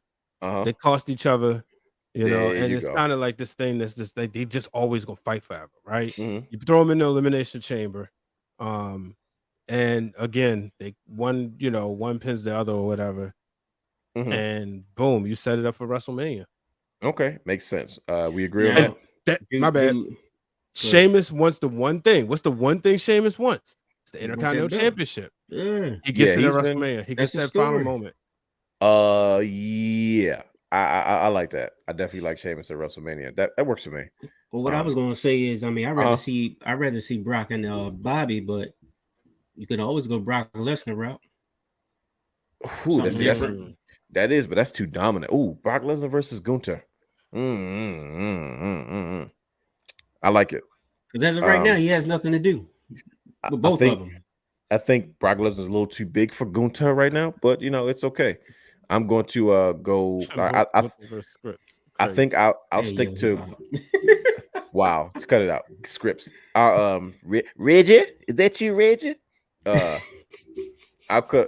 I'll stick with Gunter versus Sheamus 3. Gunter Sheamus PLE 3 because I know they wrestled a couple times, but yeah, Gunter Sheamus PLE 3. Let him finish it out. WrestleMania, right? Banger after banger after banger. Okay, banger after banger after banger, and you open up night one with that one. You start off hot. Boy, in Hollywood. Yeah. Who wants to follow that? Anyways, let's move on. I got Kevin Owens on here, but let's wait for that one. Let's get through the champions first. Let's start with Ronda Rousey. Ronda Rousey, what does she do in the next 2 months? I think this is an easy one. I think you start fresh with the Royal Rumble, and you have two options in this situation. You begin to say, okay, let's begin to build a new star like they did with Bianca about 1.5 years, 2 years ago, or you can help somebody, like you can help build somebody else up to kind of help Ronda get back into the flow of things, of just kind of helping her embellish her character. Oh, you probably could do like you could even do Shayna. You can do Shayna Baszler turning on Ronda Rousey if you want to. I was about to say that. Even though I love them together. First and foremost, I love Ronda Rousey and Shayna. They're bullies and they fit so well. But it's like after a while they're gonna be. Matter of fact, screw that. I know what we're gonna do. In 2 months, we can book Ronda Rousey and Shayna Baszler versus Sasha Banks and Naomi. Oh my gosh. Yeah, I understand that. You can have that one. Book it. You don't think that would be a matchup of the century? It would be nice. Okay. Let me give you a breakdown real quick. No pun intended, Brian Itch. All right, give it about 1.5 months of establishing them as like legit bullies. Like literally just beating up everybody backstage, cheating, just like going roughshod. I mean, to the point where they're like, dude, nobody can stop us. There's nobody. We're the most dominant things here. No one's going to check us. And just, all of a sudden, whether it's Rumble, somewhere there's a tease or a drop or return. And we get Ronda Rousey and Shayna Baszler versus Sasha Banks and Naomi. That's all stuff put aside, contracts, whatever they decide to come back, they agree to it, whatever case may be. It's quick. It doesn't. They keeps them established as a tag team. It keeps them relevant. And if you have Shayna Baszler and Ronda Rousey, who are very believable as bullies, picking on all those ladies backstage, it's like, well, who's going to actually stop them? And then you have Naomi and Sasha Banks returning. I think it's a collision that needs to happen. That's just me, Brian. You're not buying it. I don't hate it, but I mean, one, I guess you can keep the women's title on Ronda. Yeah, because see, that's once again, the women's title doesn't have to be focused. Like I don't like to think it goes back to what Ronda said. Like it doesn't have to be okay. Well, I want the title, you want the title. Women fight over the belt because we're the women and we need to fight over the belt. Nah, like who cares? We know she's the champion. She don't need to have the story built around championship. Let's get into similar to what we had with Bianca Belair and Alexa Bliss and Asuka build up for the War Games match. Like all three, she had 2 women on her team that were formidable opponents. So no. It's a couple ways you can go with that, right? Because me, I want to put all the titles on the line at WrestleMania. Absolutely. So because of that, that's WrestleMania. Those are your money makers, nice, right? So, but it's Ronda though. She's not a regular money maker. That's like Brock Lesnar. But here's the thing. Well, then she wouldn't need the belt. If you don't got nobody for do nothing to do, like who? Go ahead, Brian. Because I want to hear who you have to match up with Ronda or to beat her for the title. First, the thing is you got to shake it up, right? Okay. You got to get, like we talked about last week, the rosters are lopsided. So very much so, yeah. You get maybe a Becky over to SmackDown. The thing is, or Becky's got Rhea and come on, man. Why do y'all want to keep doing that? Like, y'all want to keep going back to Becky and no, you're not. Let me finish. My bad. Go ahead. Because I'm going where you going, but I'm getting there a different way. Okay. I got I'm getting the title off of Ronda. So I'm on Wage. You on Apple GPS. Go ahead. Yeah, I'm getting the belt off her. The problem is, off Ronda, right? Yeah, I just don't. I'm with you. Go ahead. I'm gonna say Charlotte. It's safe, right? And get the belt off her. But here's the thing: somehow, some way, forgot about Charlotte. Somebody traps Shayna, so now Charlotte can beat Ronda. Now they go in their warpath and they just taking out everybody. That's and actually, then the bullying. That's better my idea. And then once they start bullying, that's when you bring back Sasha and Naomi. So now you have a solid tag team match with no titles on the line, right? I don't think we even need Sasha and Naomi in that story, to be honest with you now. Well, because I need Charlotte to face. I need her to face like Liv Morgan or somebody, Wendy Chu or somebody else. I need. I really don't though. Like, why do we not just do Charlotte? Why don't we just not do Charlotte Ronda 2 and just have Shayna Baszler involved? Like, I'm a proponent for like people being involved in matches and not having to actually be in the matches. So like a WrestleMania moment still counts if Shayna Baszler is like Ronda Rousey's sidekick, and Charlotte's like, I got to deal with both of y'all now. You could do that. I'm just saying, like, I'm okay with like I'm not a guy like, okay, well, she's a woman wrestler, so she needs a match. Like, nah, she can be a part of a storyline, and I'm okay with that too, though. What are you thinking? No, because you sold me on Ronda and Shayna versus Sasha and Naomi. This is why they don't get fans. This is why you don't get fans the book. Exactly. But you had me excited about Sasha and Naomi being back. But see, Brother Hugh, this is what's throwing me off, Brother Hugh.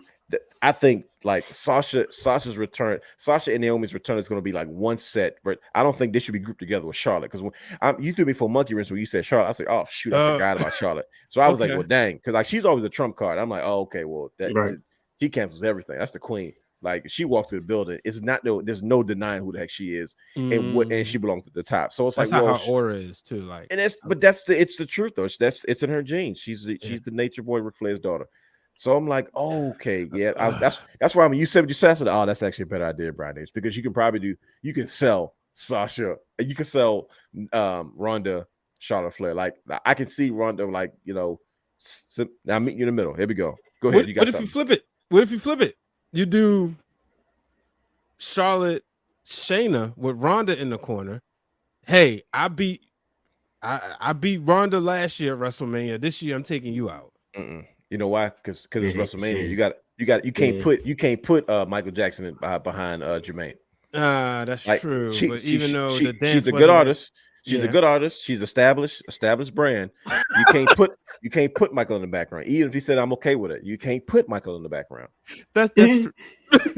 You just can't, like you feel me, Brother Hugh? Like you can't Ronda Rousey Marquito. That's why she's female Brock Lesnar. She, whether you like her or not, her name's on the marquee. It brings money. Because multiple sports outlets are always following her, just like the same way with crossover outlets are always following Logan Paul when he's involved in WWE. So it's like you bring her in for WrestleMania moments. So it's like you kind of got to put her at the top of the situation. So you got this is let me meet you halfway, and Brother Hugh, let me know if this sounds good to you. Here we go. Charlotte, no, same concept. Ronda, Shayna, bullies, right?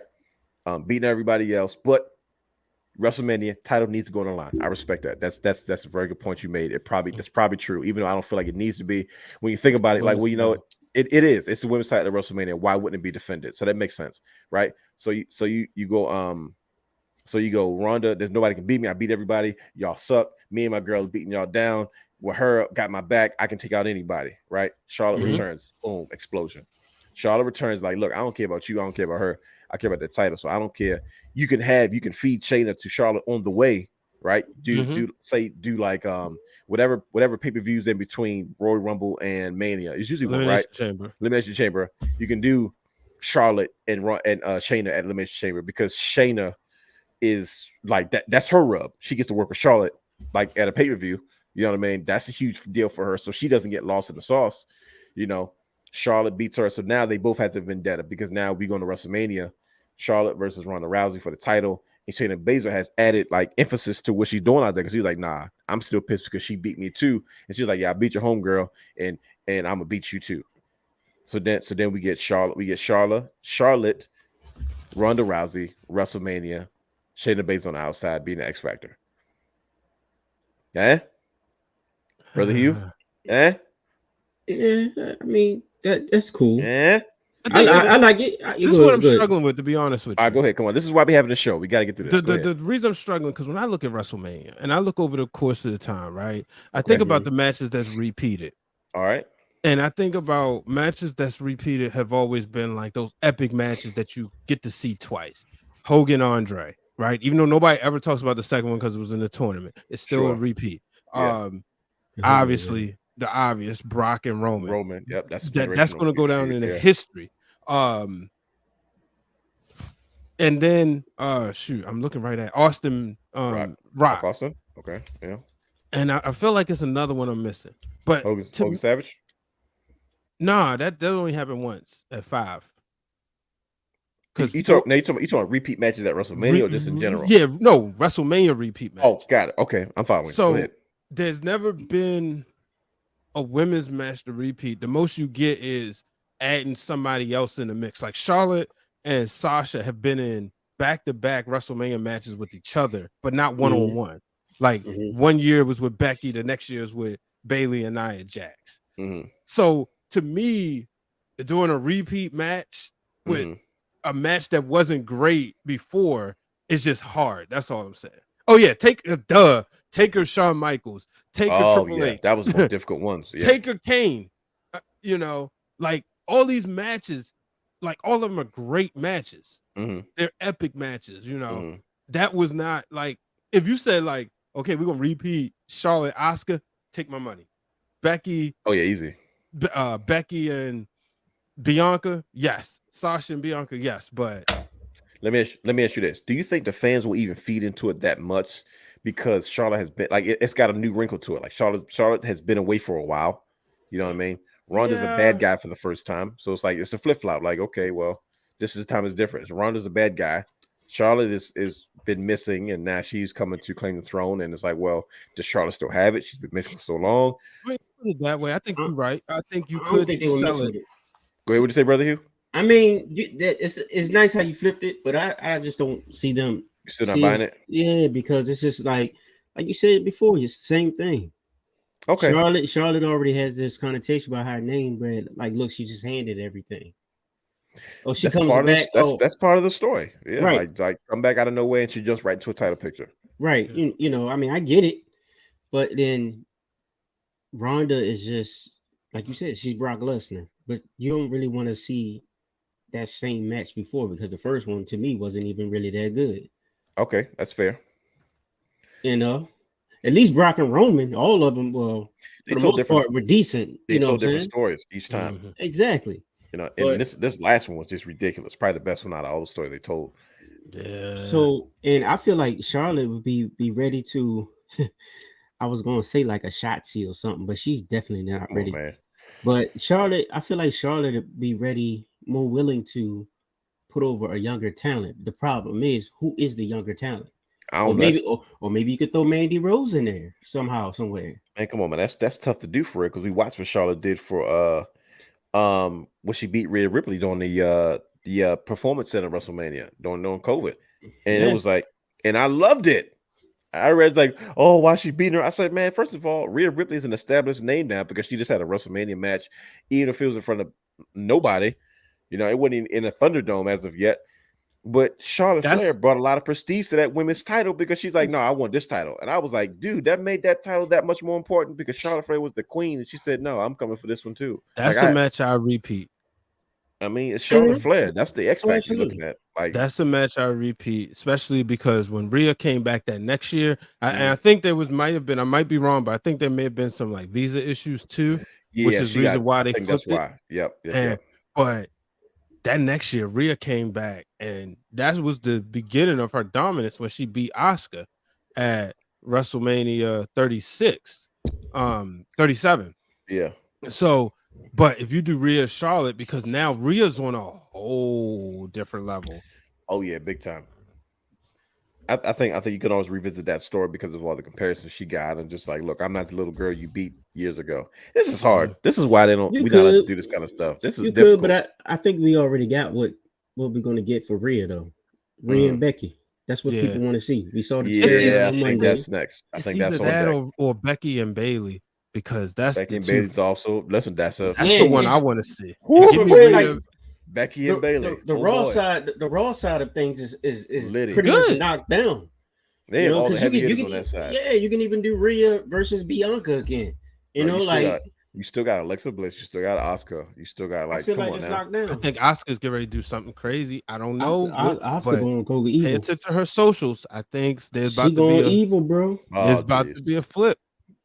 Yeah. I'm Now okay with she it. take out Ronda. No, that's the Oscar versus Ronda. Sha, they're gonna kill each other. There we go. Book it. Or do we All right, get well, all right, we'll do Oscar that. versus Io? Oscar versus Ooh, that's another one. I feel Oscar like we're gonna versus get Oscar versus Io Oscar or versus Alexa Io, Unhinged. or Alexa.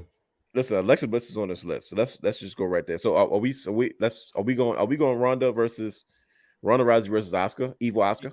Yes, that's Bro, where I'm going. This is a I think complete so. twist. This is why this show is You what it think is. so? I don't know if it's Alexa, going. I'm thinking Alexa and Oscar, bro. You think Alexa? I don't think Ooh. Alexa's gonna have anything to do with this. I don't think Alexa Bliss is. I think she's about to go to a different space right now. I think she's going to a different space too. She's going back to beyond. There's professional wrestling, which we talk about, but then there's beyond professional wrestling. She's going back to beyond professional wrestling. But I feel like there's a storyline to be told there because they're homegirls. I don't think and so. what you can do. Go ahead. I want to hear. No, go ahead. And no, what you can do is like they're in the middle of a match, whatever, and it's like Oscar flips on her. I mean, not Oscar. Alexa. She flips on her. You know, not knowing that it's Bray Wyatt or whoever, whatever was going on. But you can play off of that. Oh crap, dude! You can do that, dude. You see what I'm saying? Brother Hugh, you stumbled onto a pot of gold. You know why? Play off of that, and then that's what forces Oscar to go to her dark side. Dang, bro! You know the crazy part is? Go ahead, Brian. This is one of them going to go crazy because it's going to be. We know it's going to be Alexa. They're going to take out. I think the long term is to take out Bianca. It doesn't even have to. Is it though? Is it not for WrestleMania though? No, because I think I'm gonna tell you, got nothing to do with it. I'm gonna tell you why though. Let me just put my 2 cents in because first of all, it's a great idea. This is like Brian's got his pen out. He's really trying to write this stuff down. First of all, brother Hugh, you just added another wrinkle to this conversation because I'm like, you know what, brother Hugh, you're absolutely right. If anybody's going to flip on anybody, it's definitely going to be Alexa Bliss because we all saw freaking Raw. We saw Lily, and we saw behind her, we saw the freaking Bray Wyatt moth. It's not a butterfly, it's a moth. And we're watching she this even tried to do transformation. the move too. What's it called? The freaking was it Sister Abigail? Yeah. And then what did they say? Like, here's what I thought suspiciously. I was like, first of all, she's been kind of daisy for like the last month and a half. This is long term. Even at what's that pay-per-view? The one that was in November. War Games? No. Crown Jewel. She's been kind of spacey. Yeah, and she's been kind of, and then all of a sudden I look at stuff like when YouTube uploads certain type of videos for the network because even YouTube's in on the storylines. It goes, they did an interview, a section that said like, oh, Alexa Bliss is starting to find her aggression again. Why are you uploading that? What are you telling me for? Why is that a thing? Why are you telling me? Because of there's a reason for it. I can see her turning on Oscar and Oscar saying, ho, I don't care what you got going on, but I'm not no chump. But I can see Alexa going back to that beyond wrestling space, and that might be the spark that kind of lights that few. Oscar goes, well, check that. I don't care where you going, but I'm not no chump.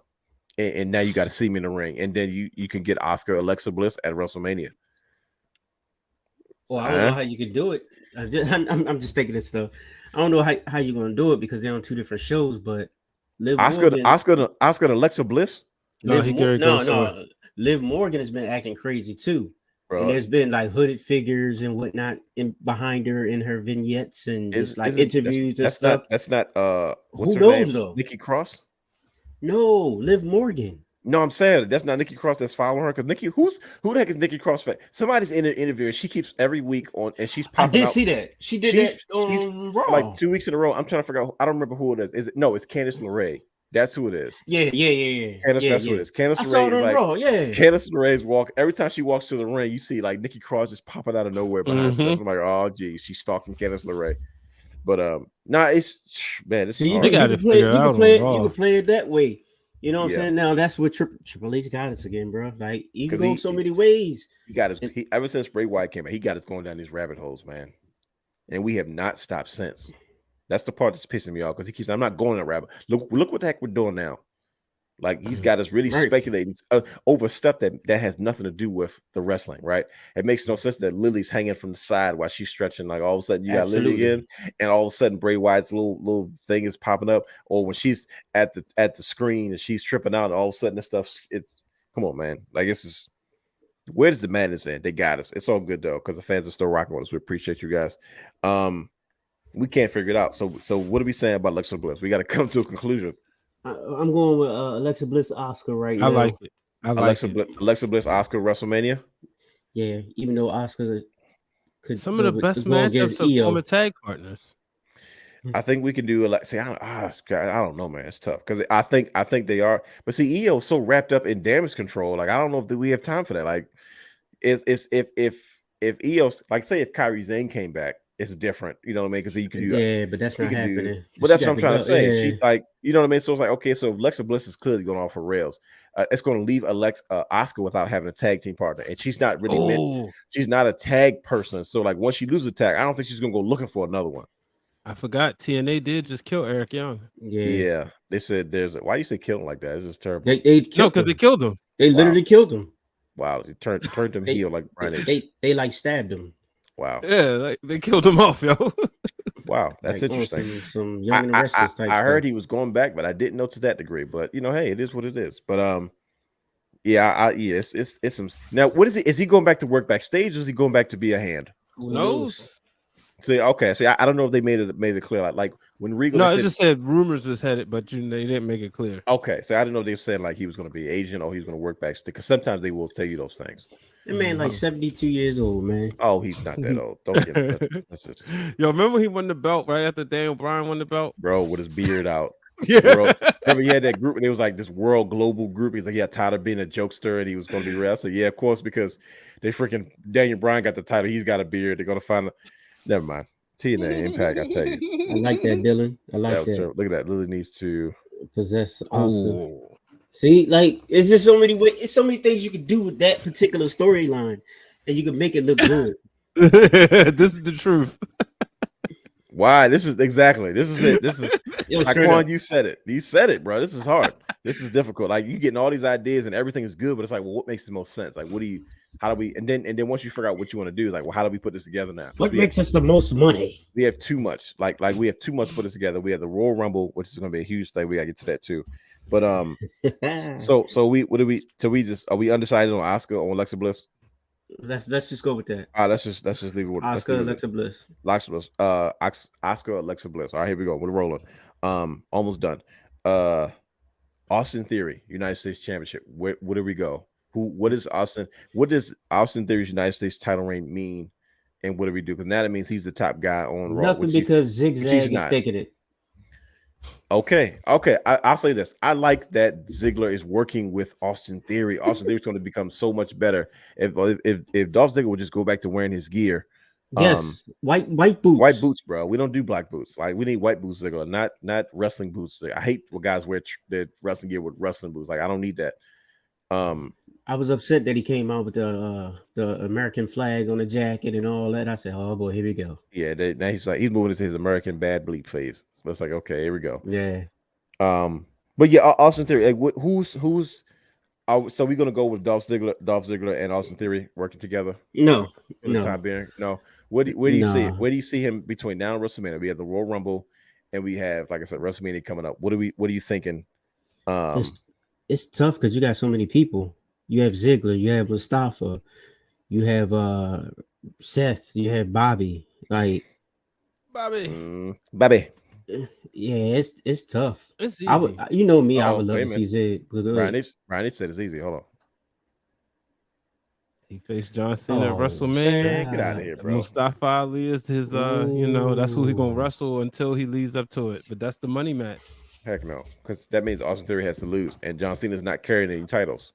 You think John Cena puts over Austin Theory's weight? He probably does. Kurt ain't gonna do it for him. Right. Like, Kurt ain't gonna put over Baron Corbin. He's too much of a traditionalist. I'm about to say John Cena ain't worried about wrestling no more, man. He come back, he do his one little match, get paid. I know one thing. Triple H would have had a better send off. Come on, but that's The Rock though. Like, Austin Theory's not the guy now. Like, John Cena was the guy by the time he faced The Rock. Austin Theory's like getting started. But I'm saying that's what he would say. That would be his justification. Rock, I gotta do this. Gotta do this. Charm on I hate those words. But you know where I was going. Time on tradition here in the World Wrestling Federation, where you leave the place the best way you can. You Pay respect to those that made you the star that you are today. Brett screwed Brett lies. Yeah, that does make sense too. You know how you notice how Theory is always pushing. Oh yeah, I'm now. I'm now. He's saying that, man. He's pushing. I'm not the future. I'm the now. You got it on the little wristband and everything. That means that is a branded intentional thing. So I don't know. So some legends coming up. It might be too early. So we're gonna table that one real quick. Let's move on to Bianca Belair. We're almost there, brothers. I know. Look, Brian H is hanging on. We got him. Bianca Belair.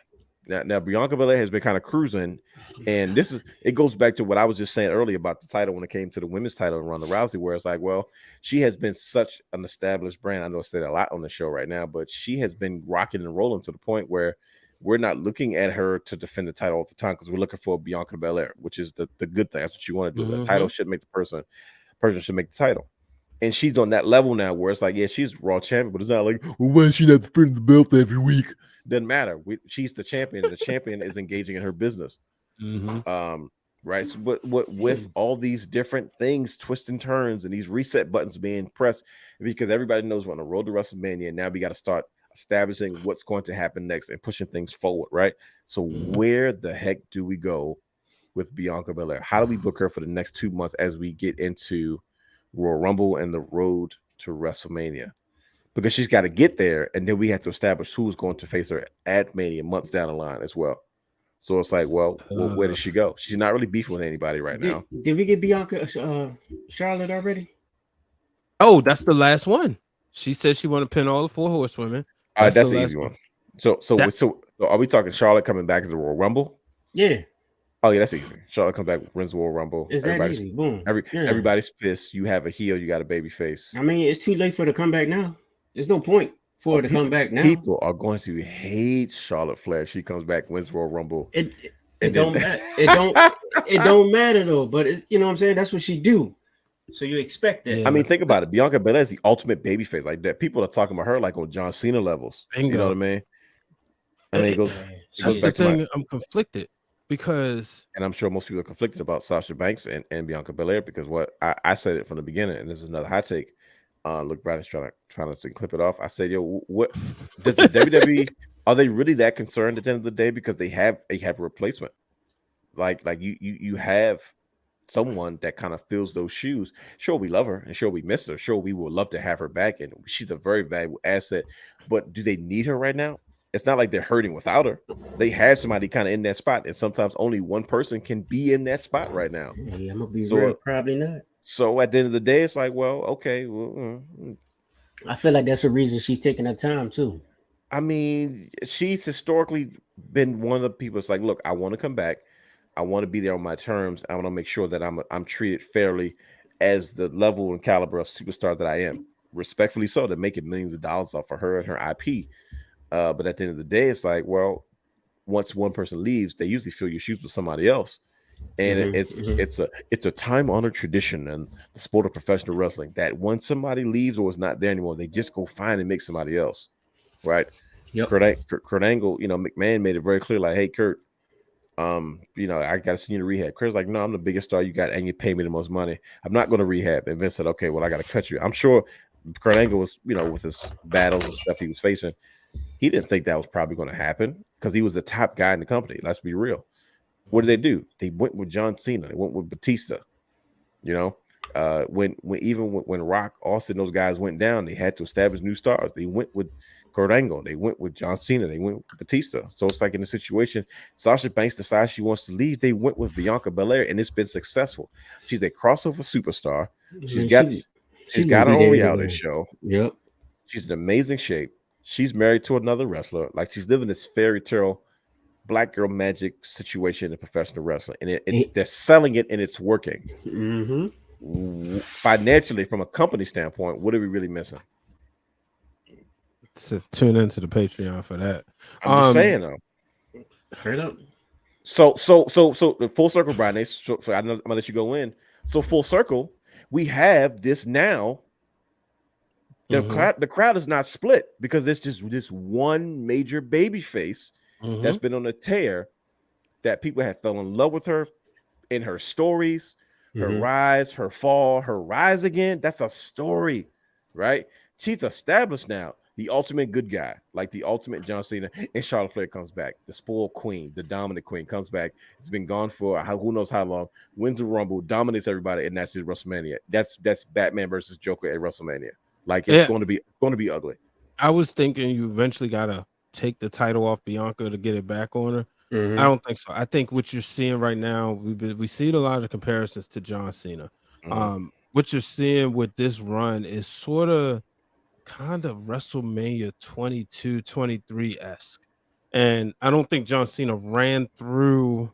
I gotta look at the years that I don't think he ran through both having the title all the way through, but he might as well have, as far as like when you think back to it, because you knew one WrestleMania he fought Triple H, the next one he fought Shawn Michaels. He was the marquee guy.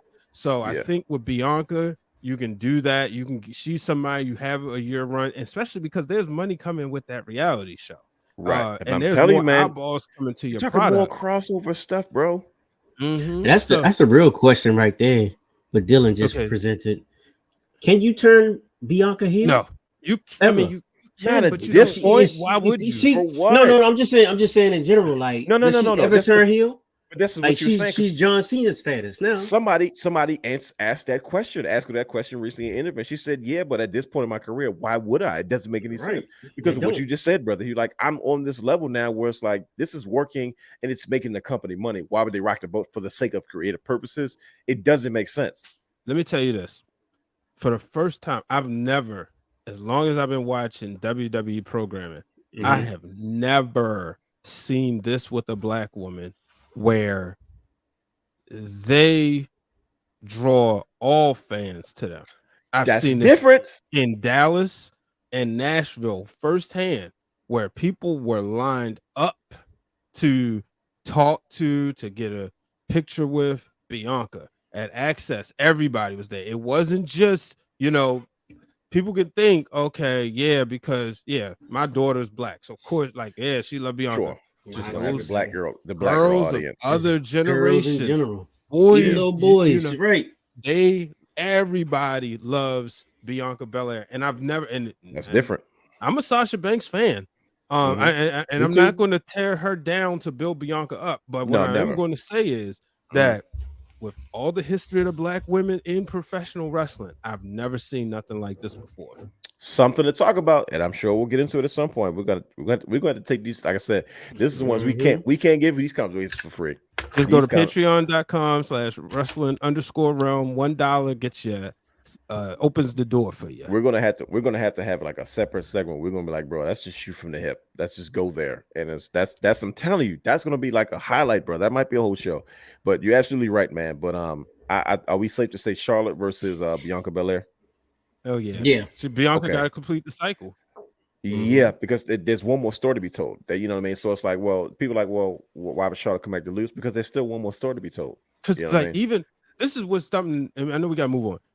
Going into SummerSlam, right? Right. Yeah. There was still she should have been satisfied, right? Right. Because she's the champion. She already beat Becky. No, she wasn't satisfied. That was her redemption story because it was a year later. And she had to do it in her hometown because the story was that she said, like, for her, this is bigger because she still had to, okay, you got me at SummerSlam last year, the same pay-per-view. Right. I got to get you back. And that's the reason why they opened up the show that night with a banger. You know? So it was Bianca. Sorry, no, I'm messing with you. Bianca finds a way. She's doing something that's really good. That's hard for a lot of baby faces to do, which is keep you invested in her reign. Because even when Bayley coming back, Bayley pinning her at Clash of the Castle was huge because Bianca hadn't been pinned. So now that's the redemption story. Now she got to beat her tail at Extreme Rules. Yeah. No, it makes sense, man. I just, man, this is harder than I realized. But we've never done. Usually we do like one or two. Like we've got a whole list here. We're running out of time, so let's just gloss over a few to think about. We're not going to be able to address it because, like I said, for time purposes. But to be continued. Yeah. We'll definitely pick these up at a later date. In a different segment. We're going to tap on 3 in particular, but we're going to talk about 3 that we're not going to be able to get into. The 3 that we're not going to be able to get into in depth right now is Kevin Owens, which we briefly mentioned before. Yeah, that's Bray Wyatt Oh, and Bobby Lashley. Bobby. Bobby Lashley is I love the fact that they're like Bobby's having a nice legitimate main event run. He's an established guy and he's on a tear. And I appreciate that. That's somebody you figure out, okay, well, what direction are you going? I think that I'm gonna tell you, I'll do a quick synopsis. I think somehow this is going to end up in a Hurt Business reunion of some sort or reformation, whatever the case may be, in some way, shape, or form. I think Triple H has been a man of the people. Now I think it's more about, okay, let's find a creative way to do this now. Let's make a moment out of this. Let's make history with this thing we're trying, instead of just kind of writing it up and, Having good authority. Bobby seen the realm Sunday. Say this again. Having good authority that Bobby Lashley scrolled through and seen the realm on Sunday. Wow. Okay. He was with Britt Waters. And she was like, bro, me and Bobby was going through your Instagram. And I was like, really? She was like, yeah. Like Bobby Lashley, I was trying to show him the picture of me with your U.S. title. So we was on Instagram scrolling through. So yeah, Bobby saw the realm. Okay. They let the plot thickens. We'll leave that one alone. Good boy. Bobby. But yeah, those are three guys that we're going to get into. Bray Wyatt, golly, man. That's yeah. That's a show. That's a whole other show by itself, bro. This guy, see this. Look at everybody's responses to this at Bray Wyatt. Everybody's like, God, no, we're not doing this. I don't want to see him do no collar and elbow. This guy is going to have us all the way into WrestleMania. Hasn't wrestled a match yet. I was about to say, does he even need to wrestle? He doesn't, because he's beyond wrestling at this point. He's in that era. I'm like, dude. Did you see what's his name? Dutch and Vincent? They was in NXT. Yeah. Yep. You remember the rumors from before? Oh, yep. This is going to get tricky, and the stories are getting better. What are you talking about, brother? I don't need to wrestle. I'll save the bumps on my body. Hey, the bump card fills up. And you see what the realness are there, all about the TRDA. I understand. He better clip this part off. He clips everything else off social media. This is so somebody need to tell Dylan Matthews, I don't need to do no collar and elbow. As he looks at the camera, I don't need to do the collar and elbow. We're gonna tackle. I'm sure we're gonna get into Bray Wyatt closer to WrestleMania, because I think something is culminating. Is it culminating? Culminating to that point. I'm trying to use SAT words so I can sound intelligent. But yeah, man, I think that's coming down the line. We don't have time to get into that, but let's start here before we wind up. Seth freaking Rollins. I'm saving all the ones that we got. I'm trying to get us out of here, brothers. But like, it's just we're making a lot of headway. This has been an excellent show so far. I'm having a lot of fun. We've had a lot of crazy points today.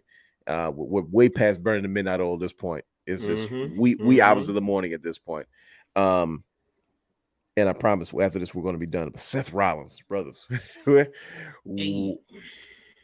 you even need anything for him? Screw it. We're not doing Seth Rollins. Screw it. My bad. No, go ahead. I just see Seth Rollins as one of those guys, like, he can find his way into anything. Yeah, he's like one of those versatile type of the guys where it's just like, all right, we need you here. We need you in this spot. Oh shoot, I need you to go against Roman. You know what I'm saying? Like, he could just. I don't know. You talking about established brand. Okay, how about this? Let's skip Seth Rollins, because I think he's going to relate to the last one. The last one is the big one. Because the last one is going to be like, this is like we're in a car, the road to WrestleMania. The Bloodline. Is this another one that's kind of hard? Like, okay, cool. We have 2 months to figure out what we're gonna do, because we're gonna put them on the road to WrestleMania. Okay, go ahead, Brad. You said it's easy, so I want to hear what you have to say. Start off with it, baby. Go ahead. Talk to you boys. No, I was waiting for the setup, because as I was getting my thoughts together, you just jumped to me too fast. Oh, no, it's cool. Don't worry about it. I got you. Hold on. So here's what I'm saying. Here's what I'm thinking. The Bloodline is what I called it before. It's such a beautiful mistake, right? As Paul Heyman eloquently put it, Dylan Matthews is right. He said Solo has something cooking, because he's been beefing with I think he wants big time. I think he wants Gunter, like real bad. That's just my personal opinion. That's what I want. That would be a good one.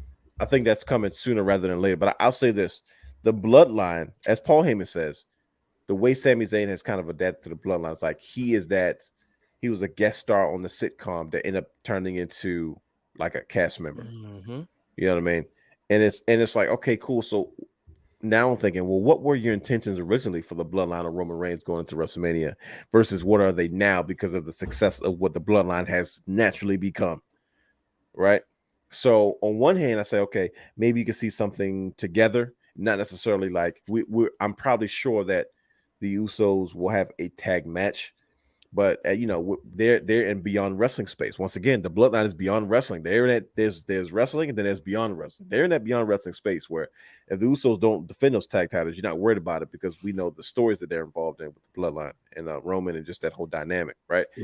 So you're sitting there, you have that, and then you say, okay, well let's pull one away from the Bloodline. Let's do Sami Zayn versus Kevin Owens, right? But once again, now that you have they've established Sami in such a space where you know what, that's easy. Never mind, I can book that one. Sami Zayn turns on the Bloodline, WrestleMania, and Kevin Owens has a partner.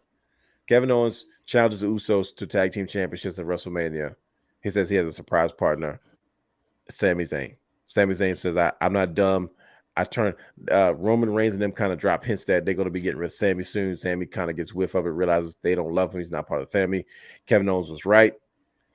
Kevin Owens, he turns on the Bloodline. Kevin Owens, Sami Zayn, best friends, have a WrestleMania moment, beat the Usos at WrestleMania. Easy. Anybody like it? So you guys are getting quiet on me. I don't. I'm trying to take my personal feelings out this. No, this is what we have to figure out. Because I don't want them to break up. But see, this is the problem. This is why I really said what I said. Like, sure, you can do that. It'll be good, great payoff, great moment. But it's like you kind of want to run with this for as long as you can because it's like, well, why mess this up? Because it's a beautiful mistake. Something that's kind of happened from it that we never intended for it to be, but now it's taking on a life of its own. So why mess that up? So it's like what I gave you was an alternative. It's not my suggestion. But I'm like, okay, what if I was to do something with Kevin Owens? Because we mentioned him and we didn't have a chance to get into it. And Sami Zayn, like, why would it not culminate to a WrestleMania? Like, what more would they want? Sami Zayn versus Kevin Owens at WrestleMania? I mean, that story tells itself from the bingo halls to PWG to Ring of Honor. Like, it takes it to NXT, to the main roster, but then to the biggest stage of them all. Like, again, you know what I mean? A match you could do again at WrestleMania because now you're gonna flip the chords. But you don't want to break up the Bloodline. Can the Bloodline survive now without Sami Zayn? No. Ooh, that's one on the record. Clip it off. Brother Hugh said no. Brian H. Yeah, they because can. The Bloodline was the Bloodline before Sami. Now they're the different type of Bloodline with Sami. It's different because Sami brings a different type of energy to it. He does. This man called himself a certified Usiologist. I'm waiting. I had to take a step back for a second. I was like, he said, "Yes, my dog." Yo, I'm waiting on that T-shirt, bro. Yes, my dog. He said it like and he said it so corny, like, "Yeah, my dog." My dog. Yes, my dog. I was like, dude. Let's be real. Okay. The Bloodline will survive without Sami, but sure. It just wouldn't be the same. It's fun, yeah. You know what I'm saying? I'm not sure what will be next for Sami after that. I mean, I guess the Bloodline going after Sami, and then he'll make that kind of fun. Sure. But yeah, they can't do it without him. Right? Yes, they can, because when you think not when Roman ain't there all the time. Yeah. Roman is never there. All right, so Sami Solo came. Right, like Sami was there first, then Solo, right? So the reason why I'm saying is because I think Solo does add a different dynamic, but he hasn't gone. He's coming. Like, we saw him become a man the other night, you know. So there's that story. So even if you have Sami beefing with the Bloodline, now I think the question is, can you take Sami completely away from the Bloodline? At this point, no.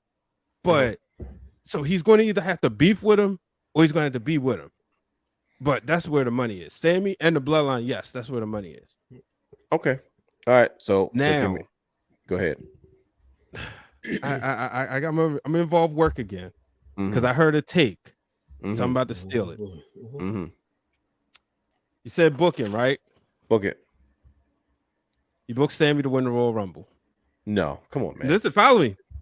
This is my spin. But as I take from the maker of shoes, maker of shoes. What's the matchup? That's clever, ain't it? What's the matchup that everybody thought was penciling in that isn't Roman Rock for WrestleMania? It is, for me, it is the last topic of the show. Cody. That bingo. Because the last topic, now that you brought it up, is the Royal Rumble. So look. Because that affects everything else, right? That affects Seth Rollins, that affects Kevin Owens, that affects the Bloodline. This is why this was all last. But go ahead. Cody takes out Sammy. And then when Cody takes out Sammy, that keeps your Rock and Roman. Cody now becomes Triple H's biggest. Now you put them two together. Now it's Cody as he takes out Sammy. That's your WrestleMania match for Sammy. No, Sammy and Cody. That's too much. No. Why is it too much? Why would you take out Sammy? Right. Like, what does he have to do with anything? Because Sammy would have faced Roman, but instead of having them have to have the, because I also saw somebody said this online, which I thought was kind of cool, but said, what if Sammy with Roman awarded Sammy one of the titles, and then that created dissension because everybody would get upset. That makes no sense. Roman's that's what I'm saying. Table, bro. That's too much. If you just gonna have Cody be in the match, you might as well just win the daggone Royal Rumble or find his way in there. He's not gonna. That's the point. Have you seen pictures of Cody Rhodes? I saw a picture today on somebody's thumbnail, and I was like, if this is a real photo, Cody looks extra jacked. So he looks like he's ready to take out Roman. He looks the best he's ever looked. Like, he looks like he is a bona fide player. Like, so I'm talking like he looks bigger than what he is now. Like, he got bigger when he got to when he left WWE and hit the Indies and got to AW. Like, he 75. I don't know if he's that. I don't know the exact weight, but I saw him. I say he's massive compared to what he used to be. And I was like, okay, well, if that Cody Rhodes shows up, shut up. What is this? Like, what did you talk? It was a Google. Alexa. I'm trying to figure what the heck that is. I don't know what this. Siri. From where though? Like, I don't know. that's strange. Like, they're following me. So Roman doing both nights. That's what Top absolutely. There's no denying that. I'm not putting Roman on both nights. You have to. It's Rock Roman. You have to. It's too many storylines stuck with the bloodline. It is. I mean, he has been tuning up. He ain't been wrestling that many matches, so it's like, you owe us this. Here's my problem. Here's my freaking problem, because you can do ultimate good guy, bad guy, Roman Reigns, Cody Rhodes, but like I said, the problem is now you have to deal, like what you said, Brian, is you got to deal with the bloodline because Cody Rhodes can't come by himself, right? Sure, you can do that, but then you have another issue, is because you still have Brock Lesnar, and you still have Seth Rollins. And we're not done with Cody versus Seth. Like, we're not done with that, right? And that will be just as good as a match at WrestleMania. But at the same time, no, part of Cody's redemption story in the final nail in the coffin to AEW is whoever finds a way to beat Roman. You don't have to beat Roman. You just have to find a way to beat him. Because, like, for instance, it's perfect how they booked the situation because Kevin Owens had Roman Reigns beat. Like, he had him done, which is great. Outside of the heat that he probably got from one of those unexpected spots from what they're saying. They're good. They're good. Yeah, but it's like at the end of the day, Cody Rhodes doesn't have to beat Roman. He just has to find a way to beat him. And I'm like, if Cody Rhodes comes back from everything he came back from, beats him again, it's like, well, what moment would you rather have? Cody slaying the dragon and beefing with the bloodline? Or this is, if Cody beats Roman Reigns, there's going to be a chase. There's no way in the world Roman and the bloodline are going to let that slide. Right. But at the same time, no, people are not done with Cody Seth.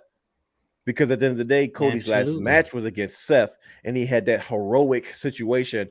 Cody still got to get his get back. Yeah, because he hurt him, right? Yeah, because he hurt him. And everybody, and they're going to put together vignette packages of all the vile stuff. Night one main event. Right, but who like so? I was going to say, Man, I it don't know, doesn't, it doesn't I involve quit, KO yo. though. I'm done. I quit. It doesn't involve KO, but I was going to say, what if in the Cody versus Roman match, Sammy is the reason that Roman loses the belt to That's Cody. it. That's old. That's the heel turn, right? I think that's something that happens anyway, though. Like I think the bloodline either gets caught slipping or somebody makes a mistake, so it's going to be somebody else's fault that Roman loses, not or like think about how like to what you're saying, brother Hugh, the psychology of what they're doing. Roman's winning because he has a posse, right? It's old school, so it's not like he's been beat. Like Roman's been getting his tail beat by Brock Lesnar, everybody. He's been struggling to survive, but he got his gang. So it's like, okay, maybe this time the gang either gets caught slipping, there's a misfire, miscue, he loses, he blames them. That makes sense, right? Because now Roman doesn't look like he lost fair and square. It just means like, dude, he probably would have won because we're so used to him cheating to win, because that's how he's won everything else. So you don't take it as, okay, well, he lost. Nah, it's like, nah, the bloodline got caught slipping because they were supposed to make sure that he didn't lose. And now we have an issue, and then Roman doesn't look like he's to blame. He stays strong, like, oh yeah, I was a man and I lost. Why? Because one of y'all wasn't, whatever the case may be, right? And it's like now you have a conflict because I said that chase is going to be vicious, but at the same time, though, man, if the bloodline chases you, how are you going to avoid that if you don't got no posse? All right, so here it is. All right, here we go. All right, first night, you already know Cody is going to come back.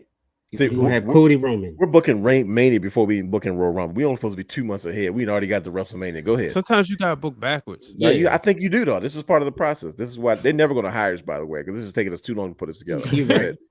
You got Cody Roman. Cody Roman. Now you talking night 1 or night 2? Night 1. Night 1. All night. Dang, that must. But then that doesn't. See, there it is. I told you. So wait. Because it doesn't give you that buzz now. There you go. This is what I was gonna say. This is what I was gonna say. Night 1, have that happen. And then you have Solo turn on Roman, because you gotta think the elders, the way he's been acting lately. Right. So that whatever. Solo's going to get buried, bro. The brothers are going to beat him down. But that's the thing. Like, he comes through, he turns on Roman, he does whatever. Then night 2, that's when The Rock comes out. Somehow you have to introduce The Rock into the situation, and this is who I was working with. Roman's, first of all, you can't. I'm saying I was been sent by, but the thing is, you want to promote something like that. That's the issue. That's like Mr. Marketing Manager. I'm with you on that, buddy. Like, that's the problem, because they're not having nothing Rock related without advertising. He's not going to be nobody's surprise. Right. I think it was something else. I remember people were advertising The Rock, and they were like, ticket sales probably. Some people, he was rumored to be there. Probably Survivor Series. Was the Survivor Series a couple last year? last year in Brooklyn, because the next night Raw was empty. Yeah, because people were mad. And I remember they said, "Ask Chris to be." And I remember they said that the rumors drove up sales because people were like, "Oh, I want to be in the building. This is anniversary of his Survivor Series debut, whatever case may be. It's in New York." And the rumors drove up sales for the tickets, and everybody was like, "Oh, this is a letdown," because I was expecting The Rock, and I didn't. We're still talking to McMahon era, right? He said, "I did it for The Rock." Wow. That's funny. So it's like, that is his daddy. It's tough because, like I said, now, like I said, so what do you do Solo now? Solo's not a face. Like, he's like Samoa Joe. He's an anti-hero. So if he turns on the bloodline now, he's a good guy. But then where do you go with him? Yeah, that's the problem. I don't see him turning on. I just see. I mean, you gotta get. I'm trying to get The Rock and Roman. Y'all can talk all this Cody stuff. I want to see Rock and Roman. I feel like either way, Roman's working 2 nights. Because number one, you got to get one of those belts off of him. Do you? Yes. You really don't, because you could do Cody and Seth for the WWE Championship one night and do Rock and Roman for the Universal Championship. Do you have to get the title off of him? But that's what I'm saying. You still got to get the belt off of him somehow. This would look on Cody. But how would you get the belt off of him? I know you're not trying to put that United States Championship on some goddamn. It's the biggest title on Raw. Nah, whatever title Roman's got is the biggest title on every show. Roman show up to Raw every 5 months. Roman, I ain't buying that, Dylan. Advertisers need it. First of all, let's talk about the elephant in the room. Brandon, please hold that thought, because we're way beyond burning anything. Like we're far. Whatever. No, we're gonna finish this. No, come I'm on. good. We hours What into the y'all morning, talking bro. about? We hours into the freaking morning. We just see if anybody's hanging with us or not. Listen Hey, to me. shout out to y'all hanging Listen, with us. appreciate y'all listening. Like we appreciate the listeners and the people hanging with us as we record this live. I'm gonna tell you right now, What dude. you laughing for, bro? What happened? Nothing, yo. I'm gonna tell you this right now. That's true, Taekwon. Let's talk about the freaking elephant in the room. Oh boy. We all saw the promo from Young Rock. Mm-hmm. Yeah. This could be another show called Elephant in the Room. The Wrestling Room presents Elephant in the Room. Yeah, We you gotta make a graphic. Like he specifically, they specifically showed a teaser clip. What do you have in that cup, brother? He's got something in his mug. I'm not sure it was honey tea. Oh no. It's cranberry juice now. CBD. Oh yeah, nah, trust me. I need some of that. Cranberry juice is delicious. Yes, it is. We all know that Young Rock takes place in the future. It takes place about 10. Where you going with this? It takes place about 10 years in the future, right? It's 2032, right? That's when it takes place. Yeah. And there's an upcoming episode. There's a tease about the promo said that the Rock, Young Rock is teasing him winning another championship, and he's talking about his time in the World Wrestling Federation, and they go past his championship mantle. There's a blue Universal Championship on his championship mantle. That episode aired already. Now, let me go ahead. Let me let you finish. No, go ahead, because let me put this out. I'm about to go in. You watched the episode? I have not watched the episode. All right, but you might spoiler alert. No. Go ahead. You know, I don't mind spoilers. Make sure That was it. Looked like what they was trying to show us was a room full of trophies and past championships. Mm-hmm. That wasn't the case because I just watched it yesterday. Okay, so what was it? It was just like a museum. A museum where? Like that his mother had or something. It was like it belonged to him, but it wasn't like all of his. It wasn't like, you know how The Rock was the first person to have like the belts in the background. Yep. It wasn't like that, because that's what I was thinking when I first saw. I'm like, I'm paying attention. I'm hooked, and I was like, oh, like they got the Macho Man belt in there. They got other stuff that like the Money in the Bank briefcase. Like it's a collector's museum, or it may have been, but in his house. But it wasn't just all his accomplishments. I was like, I see what y'all did. That the internet took it, as my father would say, grabbed the donkey by the tail and ran with it. Hold on, was that his house? It was his stuff, wasn't it? It wasn't in his house. It was right. It wasn't. It was it was in that lady's house. Bingo. That's what I'm saying. The politician. Okay, got it. They tried to make it seem like okay. Yeah. Okay. Well, listen. I'm not trying to hear that. I think that I don't trust your relation in this era. I think he did it on purpose. Because why would you do that? You trying to trick us into watching Young Rock because everybody knows. All I know is it's on Peacock. It's a part of the family. For WrestleMania, no, they need their own network back, but I guess so. Yeah, they do. All I know is The Rock has not scheduled any movies for the upcoming. I don't know if it was a year and a half or something. Like, look, I'm taking a break, and he gonna come out as Black Adam. No, cut it out. That's terrible. No one would see the great one come out as Black Adam. Did that movie flop? I don't know if it flopped. I just don't think people were too as familiar with it. You know, Marvel movies have set the bar way too high. And that's DC? Yes. Okay. Yes, I don't know. Yes. I don't know nothing about nothing. Yeah. I tried to follow Brother Rogers' suggested list. I got bored. Wow. This ain't for me. You got to talk to Brother Brandon. Yeah, you'll be there for hours, but you know, he'll give you whatever synopsis breakdown. But the Royal Rumble is hard to book because you can go a number of different directions. That's why I'm not even looking at it. I'm gonna be real with you. I was like, I'm not even looking at Antonio, man. Yeah, man, dude. I'm not doing it, man. But hold on. I've seen the 2001 Royal Rumble. This is how long we've been going, because now it's then went to the next. Somebody had a sign that said Trish Stratus. It was like a picture of Trish. It said Playboy, win Trish, win. Wow. The signs in the Attitude Era were undefeated. Oh yeah, because that was anything goes, like the Wild Wild West. Yep.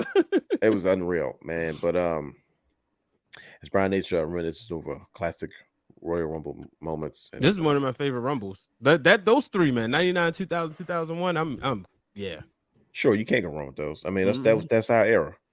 That's our era. But you know what else our era is? This one. Follow us on all social media platforms at Wrestling Realm. Subscribe to our Patreon, Twitch, and YouTube at the Wrestling Realm. Good brothers, we have freaking done it again. We have single-handedly taken on the most difficult task of preparing professional wrestling for the next 2 months. We even got a little bit of AEW in there. See, we're unbiased. People think we're unbiased geeks, but we're not. A little bit. That was a nice discussion too. No, that's what I'm saying, man. We're fair guys. So what are we doing with the Rumble? Bro, we don't know. Like, we don't know, bro. Like, Hey, you know, I told you, don't even worry about the Rumble. I'm worried. Just That's what I Bloodline was in saying. general. That's what I was saying. Like, that's why I started booking backwards. We don't know at this point. And you know what, though? And you can fill in the pieces. It's just easier to do it that way. I'm going to celebrate that. Because for once, this is not as predictable as it has been. And some all time. I know is April 2nd is a special day. April 2nd. I mean, it is WrestleMania Sunday. It's one of the greatest days ever. April 2nd, WrestleMania 1988 was a day a star was born. So I'm just saying, if y'all like the realness, subscribe to the Patreon. Oh yeah, because use the SeatGeek code. Buy some merch. Yeah, y'all like all the realness. All the freaking above. Like, send them to WrestleMania for his birthday. There it is. That would be clutch. We can't if I can't afford to go because you guys are supporting the brand, then guess what? I'll be watching. Last year I did the best I could do. I FaceTimed when Cody came out. Hey, listen, I feel like I was there, brother. That was good enough for me. So that's like I said, good brothers, man. Always trying to keep us you know intact. Me, I'm gonna find a way. Oh no, bro, you can't take the train. No, California, brother. He was infamous trips, man. Listen. One thing you right, brother. You definitely gonna find a way. On the real one, find a way, bro. He a brotherhoodologist. I'm not pushing that on the Titantron. What he said. Street pharmacists. That's a Twitch exclusive. There you go. Leave that on Twitch. Yeah.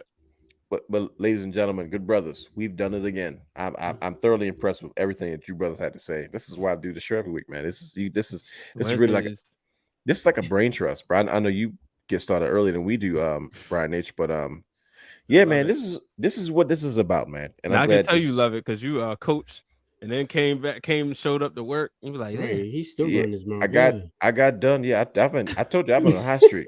Like I haven't come down. I'm a crash. When I crash, it's gonna be real bad. But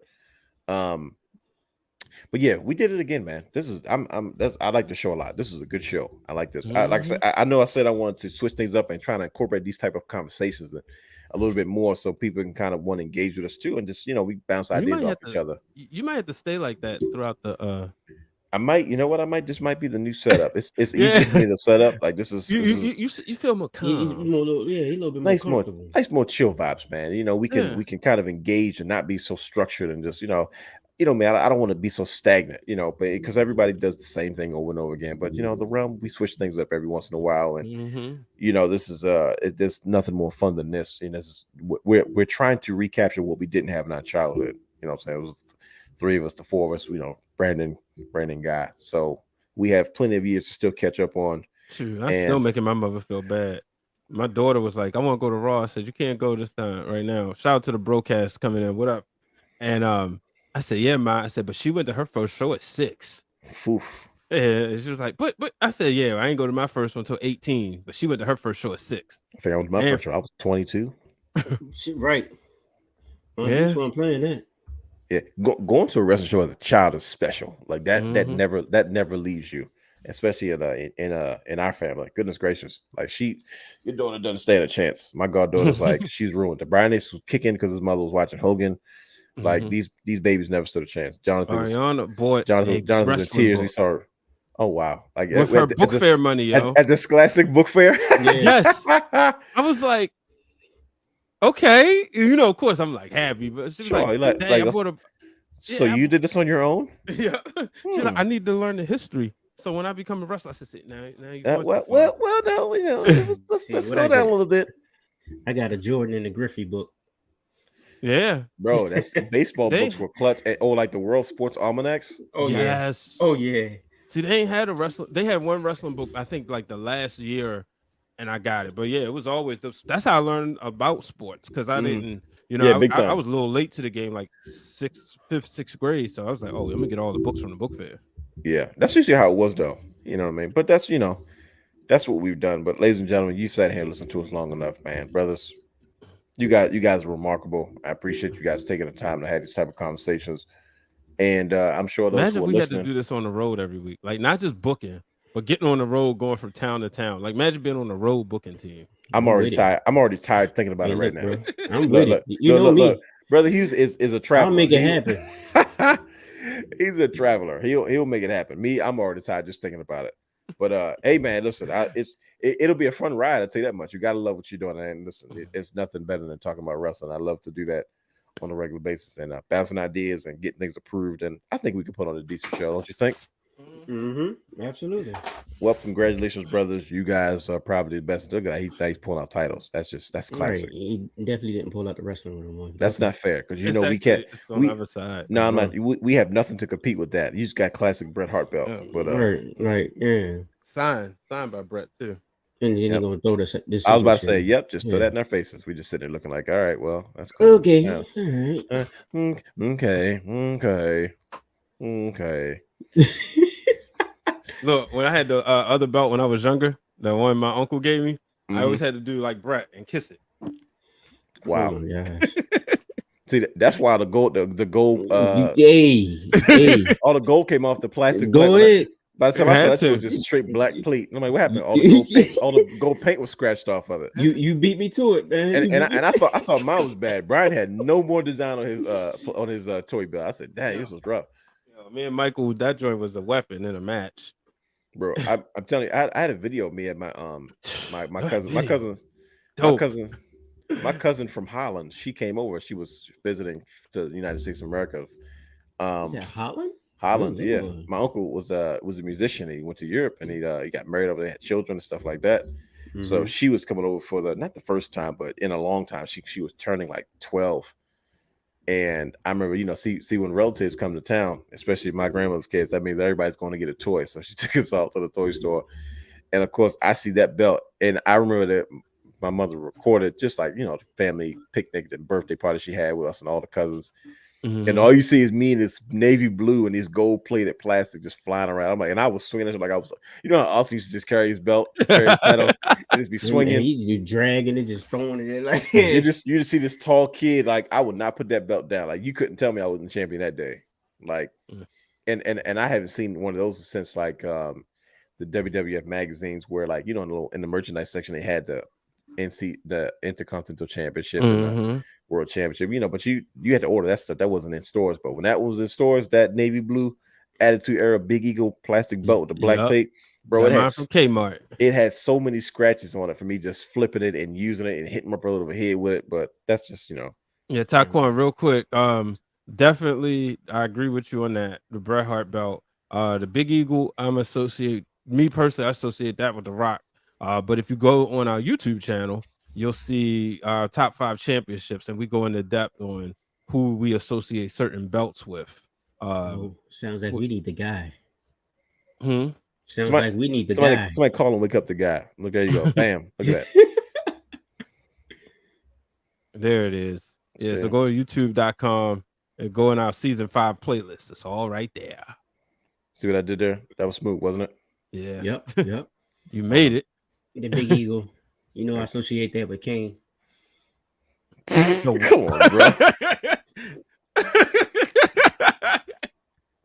Like, and the crazy part is like, why would I expect him to say anything less than that? Like, exactly. part of me was like, that makes no sense, but it made perfect sense coming from you. So I was like, bro, I'm stuck. Like, what do I even say? Which one? The blue one? The one he held for a night. Yeah, he right. took in the picture. It was, that Monday rematch clause. God dang, I was so mad. First blood. Why'd you lose, man? All right. There's only one person I need to see in person, and that's Austin. Hey man, I need to hear that glass break. You better make sure. You better make sure you get to WrestleMania, buddy. That's why I said somehow, some way, I gotta find a way to get there. Like night 1 was one thing because like you knew he was coming, but night 2 was like nobody expected it, and so you sitting up there watching Vince and them and Pat McAfee, and all of a sudden the glass break, everybody lost it, and I was like, this must have been what it felt like in the Attitude Era. Oh yeah, no doubt. Probably just to even have like a snippet of what that felt like is probably huge. But bros, we gotta get out of here. We'll be sitting there talking all night. It'll be the show will be like 3.5 hours long.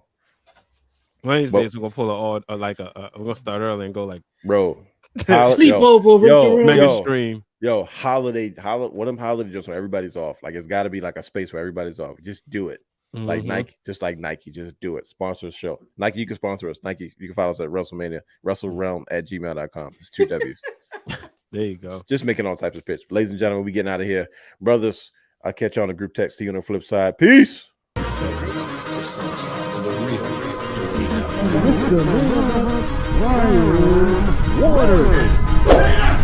Houston, we have a problem. Yes!